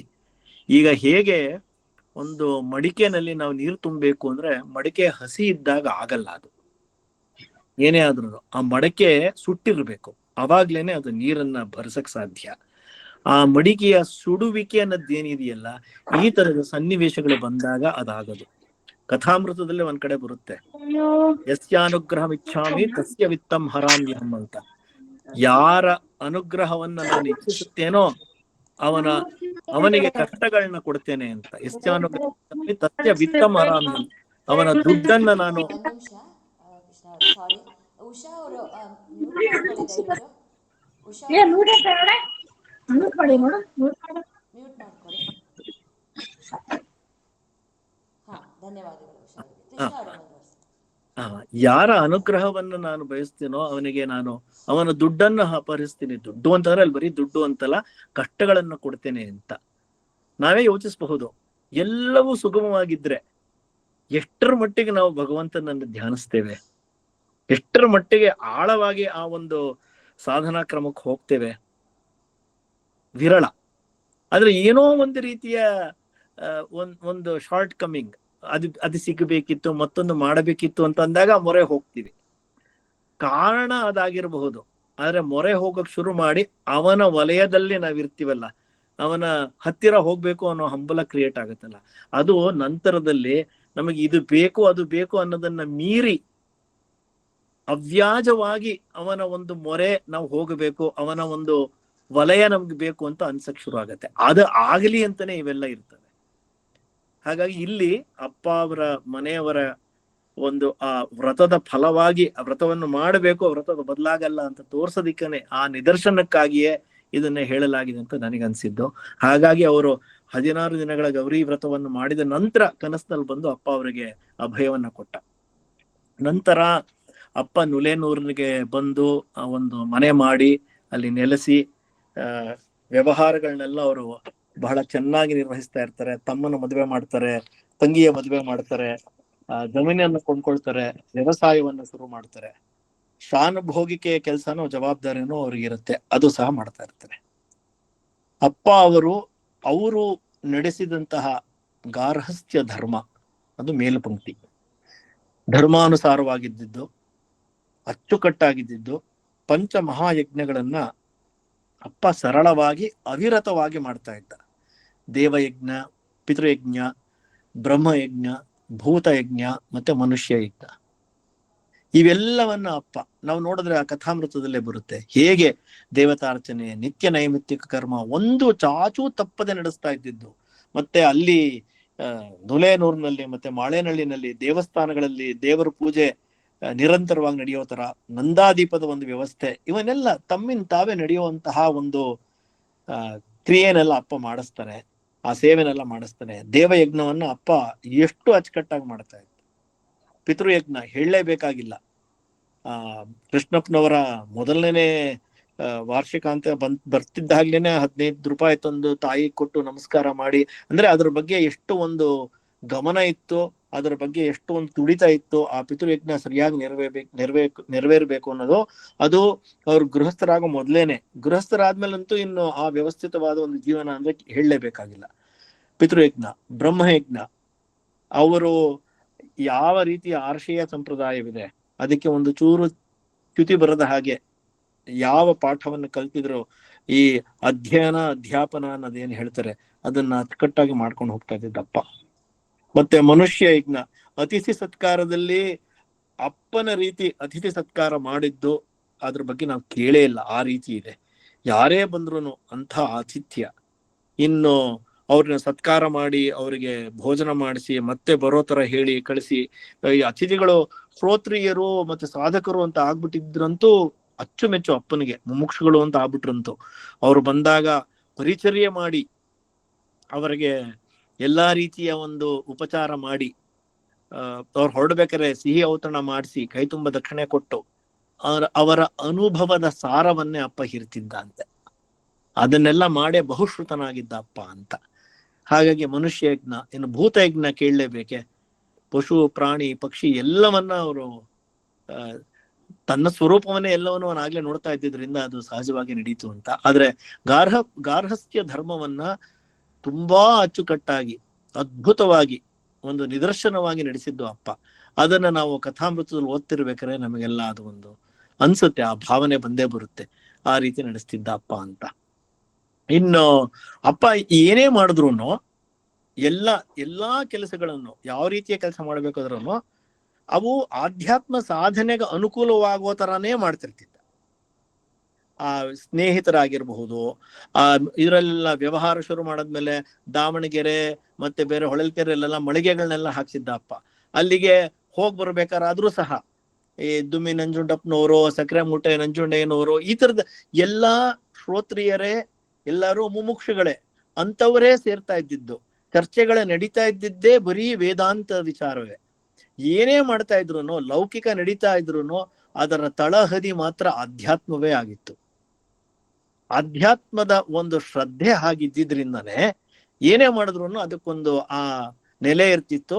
ಅದೇ ಮುಖ್ಯವಾಗ್ತಾ ಇತ್ತು. ಲೌಕಿಕ ತನ್ಪಡೆಗೆ ತಾನು ನಡ್ಕೊಂಡು ಹೋಗ್ತಾ ಇತ್ತು. ಅದ್ರ ಬಗ್ಗೆ ಉಪೇಕ್ಷೆ ಏನಿರ್ಲಿಲ್ಲ. ಆದ್ರೆ ಮೂಲಭೂತವಾಗಿ ಆ ಆಧ್ಯಾತ್ಮಿಕ ನೆಲೆ ಏನಿತ್ತು ಅದು ತುಂಬಾ ಗಟ್ಟಿಯಾಗಿತ್ತು. ಅದು ಮುಖ್ಯವಾಗೋ ತರನೇ ಅಪ್ಪ ಎಲ್ಲ ಅನುಕೂಲಗಳನ್ನು ಮಾಡ್ಕೊಳ್ತಾ ಇದ್ದ ಅನ್ನೋದು ತಿಳಿದು ಬರುತ್ತೆ.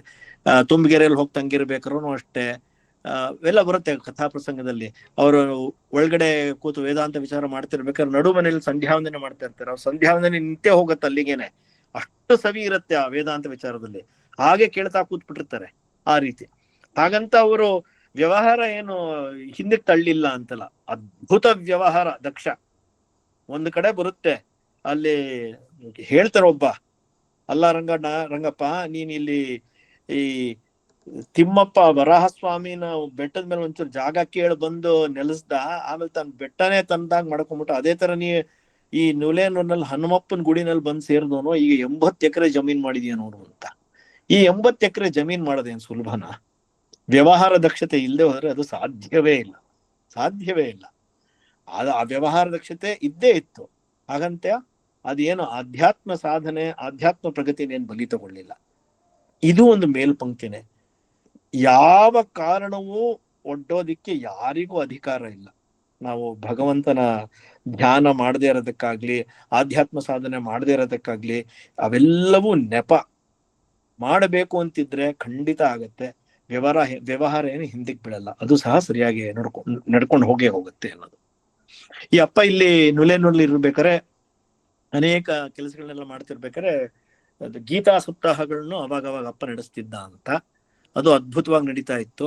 ನೋಡಿ, ನಾವೆಲ್ಲ ಏನ್ ಅನ್ಕೊಳ್ತೀವಿ, ಭಗವದ್ಗೀತೆ ಆಗಿರ್ಬೋದು, ಈ ಗ್ರಂಥಗಳು ಅಪ್ಪ ಯಾವ್ದು ಅವಲೋಕಿಸಿದ್ದ, ಜ್ಞಾನ ಸಿಂಧು, ಕುಮಾರವ್ಯಾಸ ಭಾರತ, ಅನೇಕ ಗ್ರಂಥಗಳು, ಪಂಚದಶಿ, ಅವೆಲ್ಲವೂ ಈಗ ಇನ್ನೂ ಸುಲಭವಾಗಿ ಸಿಗ್ತವೆ, ಇನ್ನೂ ಸುಲಭವಾಗಿ ಅವಾಗ್ಗಿಂತನೂ ಈಗ.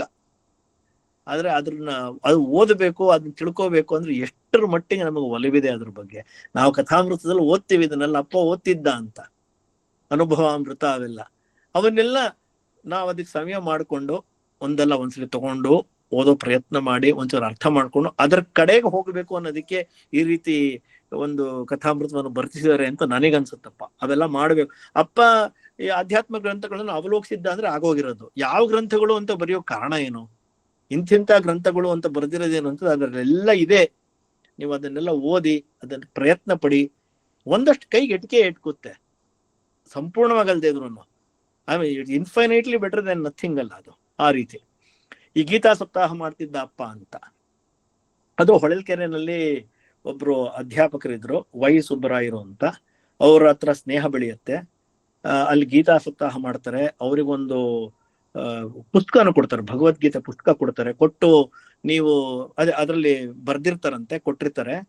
ಅವರು ಸಂಸ್ಕೃತ ಚೆನ್ನಾಗಿ ಕಲ್ತು ಮುಂದೆ ಅವರು ಸನ್ಯಾಸ ಸ್ವೀಕಾರ ಮಾಡಿ ಶ್ರೀ ಶ್ರೀ ಸಚ್ಚಿದಾನಂದೇಂದ್ರ ಸರಸ್ವತಿ ಅಂತ ಆಗ್ತಾರೆ. ಅವರೇ ಈ ಹೊಳೆ ನರಸೀಪುರದಲ್ಲಿ ಅಧ್ಯಾತ್ಮ ಪ್ರಕಾಶ ವಿದ್ಯಾಲಯವನ್ನು ಸ್ಥಾಪಿಸಿ ಅನೇಕ ಶಿಷ್ಯರನ್ನ ಉದ್ಧಾರ ಮಾಡ್ತಾರೆ. ಶಂಕರಾಚಾರ್ಯರ ಎಲ್ಲಾ ಕೃತಿಗಳನ್ನ ಕನ್ನಡಕ್ಕೆ ತರ್ಜುಮೆ ಮಾಡ್ತಾರೆ ಅವರು.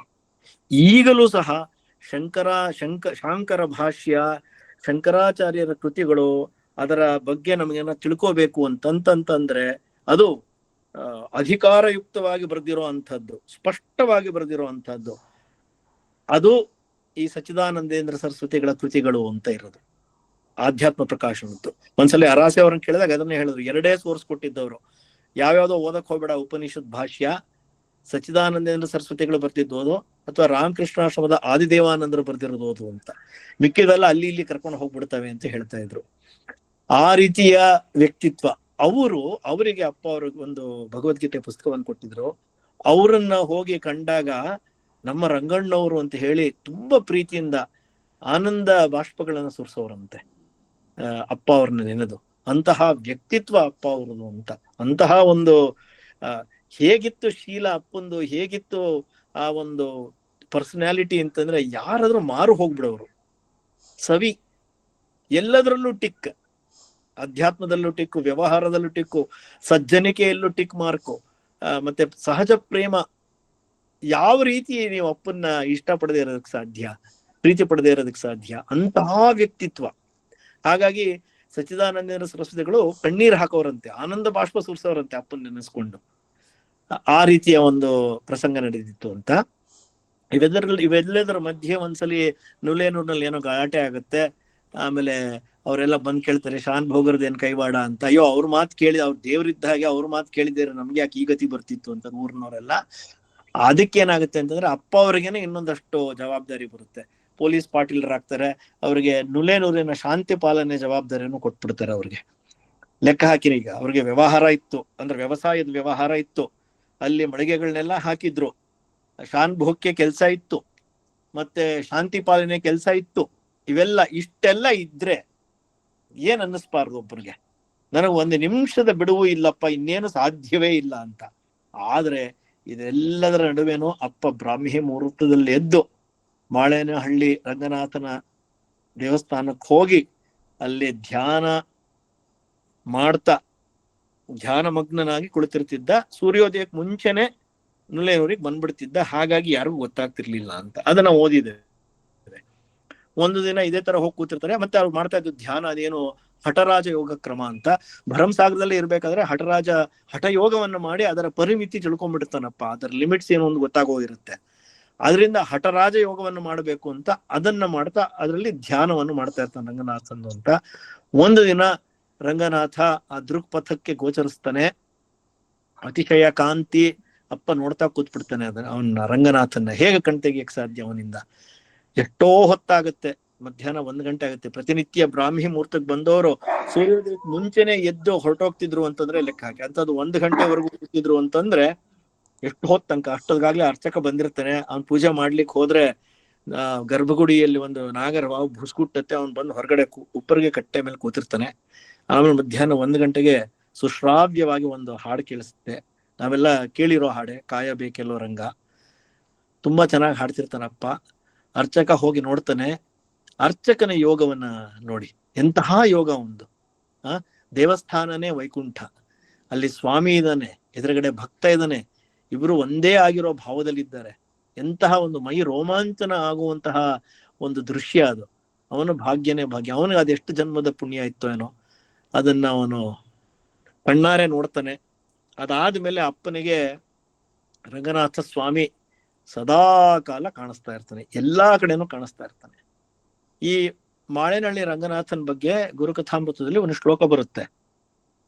ಇದನ್ನ ಅರಾಸೆಯವರೇ ಬರೆದಿರೋದು. ಅದನ್ನ ಒಂದ್ಸಲಿ ಹೇಳ್ತೀನಿ. ಮಾಲಾಪುರಸ್ಥಂ ತ್ರಿಪುರಾರಿ ಮಿತ್ರಂ ಕೌಮೋದಕಿ ನಂದಕ ಚಕ್ರಪಾಣಿಂ ಭಕ್ತ ಪ್ರಿಯಂ ಶಂಕರಲಿಂಗ ರೂಪಂ ಶ್ರೀರಂಗನಾಥಂ ಶರಣಂ ಪ್ರಪದ್ಯೆ ಅಂತ. ಈ ರೀತಿ ಮಾಳೇನಹಳ್ಳಿಲಿರುವಂತ ರಂಗನಾಥನನ್ನ ಸ್ತುತಿಸಿರೋದು ಅದು ಆ ಒಂದು ಚಾಪ್ಟರ್ನ ಮೊದಲನಲ್ಲೇ ಬರುತ್ತೆ. ಬಹಳ ಅದ್ಭುತವಾಗಿದೆ. ತುಂಬಾ ಚೆನ್ನಾಗಿರೋದಂದ್ರೆ ಭಕ್ತ ಪ್ರಿಯಂ ಶಂಕರಲಿಂಗ ರೂಪಂ. ಶಂಕರಲಿಂಗ ರೂಪನೇ, ಶಂಕರಲಿಂಗನೇ ರಂಗನಾಥ. ಅಂತಹ ಶ್ರೀರಂಗನಾಥನನ್ನ ನಾನು ವಂದಿಸ್ತೇನೆ ಅಂತ. ಆ ರೀತಿ ಆಗುತ್ತೆ.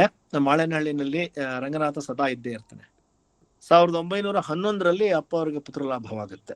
ಯಾತಕ್ಕೆ ಈ ಇಸ್ವಿನ ನಾನು ಸ್ಪೆಸಿಫಿಕ್ ಆಗಿ ನೋಟ್ ಮಾಡ್ಕೊಂಡೆ ಅಂತಂದ್ರೆ, ಅಪ್ಪ ಅವರಿಗೆ ಆವಾಗ 31 ವರ್ಷ. ನೋಡಿ, 31 ವರ್ಷದಲ್ಲಿ ಏನೇನೆಲ್ಲ ಮಾಡಿರ್ತಾರಪ್ಪ ಅಂತ ಅದನ್ನೆಲ್ಲಾ ನಡೆಸ್ಕೊಂಡು ಬಂದು ಲೌಕಿಕ ಆಧ್ಯಾತ್ಮಿಕ ಎರಡೂನು ಒಟ್ಟೊಟ್ಟಿಗೆ ಹೋಗ್ತಾ ಇರುತ್ತೆ.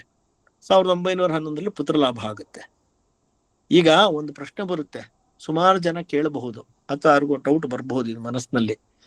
ಅಷ್ಟೆಲ್ಲ ಆಧ್ಯಾತ್ಮ ಅದು ಇದು ಅಂತಾರೆ, ಪುತ್ರ ಲಾಭ ಹೆಂಗಾಯ್ತು ಅಂತ. ಅದೇ ಇರೋದು ಉತ್ತರ ಏನು ಅಂತಂದ್ರೆ, ಲೌಕಿಕ ಪಾರಮಾರ್ಥಿಕಕ್ಕೆ ಅಡ್ಡಿ ಆಗಲ್ಲ. ನಾವು ಎಷ್ಟು ನಮ್ಮ ಲೌಕಿಕದಲ್ಲಿ ತೊಡಗಿಸ್ತೀವಿ ಅನ್ನೋದು ಪ್ರಶ್ನೆ. ಸದಾಕಾಲ ಲೌಕಿಕದ ಚಿಂತೆ ಮಾಡ್ತಾ ಇದ್ರೆ ಖಂಡಿತವಾಗ್ಲೂ ಆಧ್ಯಾತ್ಮ ಪ್ರಗತಿ ಆಗೋದಿಲ್ಲ. ಹಾಗಂತ ಲೌಕಿಕ ಬಿಡ್ತೀನಿ ಅಂದ್ರೆ ಆ ಒಂದು ದಕ್ಷತೆ, ಆ ಒಂದು ವೈರಾಗ್ಯ, ಆ ಒಂದು ನಿಸ್ಪೃಹತೆ ಇದ್ರೆ ಆಗಬಹುದು. ಅದು ಏನು ಸಾಧ್ಯವೇ? ಎರಡರಲ್ಲೂ ಒಂದು ಬ್ಯಾಲೆನ್ಸ್ ಇಟ್ಕೋಬೇಕು. ಅತಿ ಮಾಡ್ಕೋಬಾರ್ದು, ಹೆಚ್ಚು ಮಾಡ್ಕೋಬಾರ್ದು. ಅತಿ ಬೇಡವೆಲ್ಲಿಯೂ ಮುಂಕಿ ತುಂಬ ಅಂತ ಇನ್ನೊಂದು ಬರುತ್ತೆ. ಅತಿ ಮಾಡ್ತಾ ಹೋದ್ರೆ, ಅತಿ ಅಂಟ್ಕೋತಾ ಹೋದ್ರೆ ಸಾಧ್ಯವಿಲ್ಲ. ಎಷ್ಟಿರ್ಬೇಕು ಅಷ್ಟಿರ್ಬೇಕು ಅನ್ನೋದನ್ನ ಆ ಒಂದು ಬ್ಯಾಲೆನ್ಸ್ ಮತ್ತೆ ಆ ಒಂದು ಬ್ಯೂಟಿಫುಲ್ ಏನ್ ರೆಸೊನೆನ್ಸ್ ಇದೆ ಅದನ್ನ ತೋರಿಸ್ಕೊಟ್ಟಿದ್ದಾನಪ್ಪ ಇಲ್ಲಿ. ಹಾಗಾಗಿ ಇದು ನಡೀತಾ ಇತ್ತು. ಮತ್ತೆ ಇನ್ನೂ ಒಂದು ಅಂತಂದ್ರೆ, ವೇದಾಂತ ಶಿವರಾಮ ಶಾಸ್ತ್ರಿಗಳು ಏನಂತ ಆಶೀರ್ವಾದ ಮಾಡಿದ್ರು ಅಪ್ಪನಿಗೆ, ನೀನು ದೇಹ ಋಣವನ್ನು ಪ್ರಾಪಂಚಿಕರಂತೆ ಕೆಲ ಕಾಲ ಇದ್ದು ದೇಹ ಋಣವನ್ನ ತೀರಿಸಿದ ನಂತರ ಅಂತ.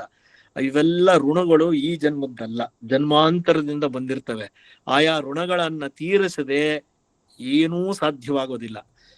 ಅಜ್ಜನಿಗೆ ಕಳಿಸ್ತಾರಲ್ಲ, ನೀನಾರ ಬಿಟ್ಟು ಹಿಮಾಲಯಕ್ಕೆ ಹೋಗ್ತೀನಿ ಅಂತ ಇಟ್ಕೋ, ನಿಮ್ ಮನೆಯವಳು ನಿಮ್ ತಾಯಿಯ ಆ ಒಂದು ದುಃಖದ ಬೇಗೆ ಏನಿರುತ್ತೆ ನಿನ್ನ ದಳ್ಳುರಿ ತರ ಬೆನ್ನತ್ತಿ ಬಂದು ನಿನ್ನ ಯಾವ ಅಧ್ಯಾತ್ಮ ಸ್ಥಿತಿಲಿ ಇರ್ತೀಯ ಅಲ್ಲಿಂದ ಜರ್ರನೆ ಜಾರಿಸತ್ತೆ ಅಂತ.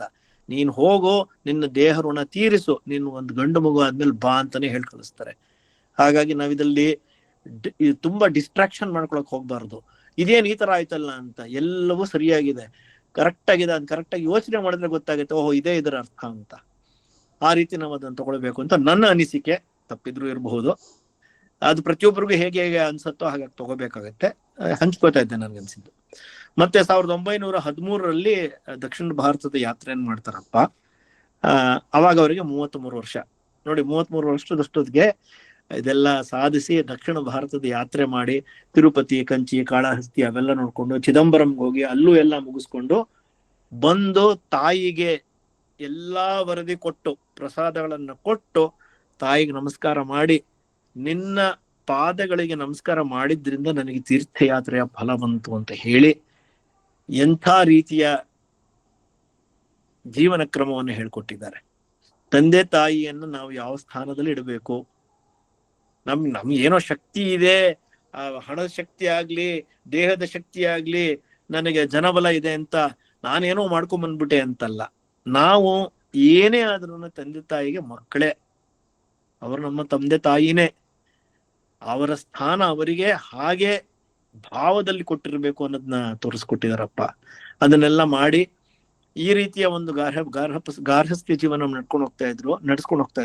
1914 ಮುಂದಿನ ವರ್ಷ ಅಗಡಿ ಸೇವೆಗೆ ಅಂತ ಎಲ್ಲೋ ಗುಡ್ಡೋ ಕುಲಕರ್ಣಿ ಅವರು ಬಂದಿರ್ತಾರೆ.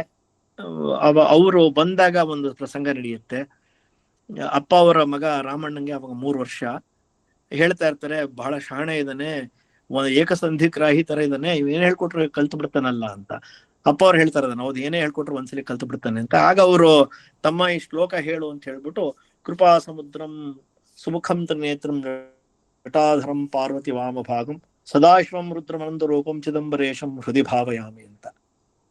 ರಾಮಣ್ಣ ಕೇಳಿ ಅದನ್ನ ಏಕಸಂಧಿ ಗ್ರಾಹಿಯಾಗಿ ಒಂದೇ ಸಲಿ ಹೇಳದ ಹಾಗಿರ್ಲಿ, ಅಪ್ಪ ಅವರು ಅದನ್ನ ಒಂದೇ ಸಲಿ ಕೇಳಿ ಅದನ್ನ ಮತ್ತೆ ಅವರು ಭಾವಪರವಶತೆಯಿಂದ ಅದನ್ನ ಹೇಳ್ತಾರೆ, ಅದೇ ಶ್ಲೋಕವನ್ನ.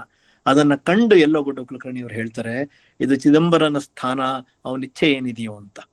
ಆಗ್ಲೇ ಅಪ್ಪನ ಸ್ಥಿತಿ ಆ ರೀತಿಯಲ್ಲಿ ಇರಕ್ ಶುರು ಆಗಿರುತ್ತೆ.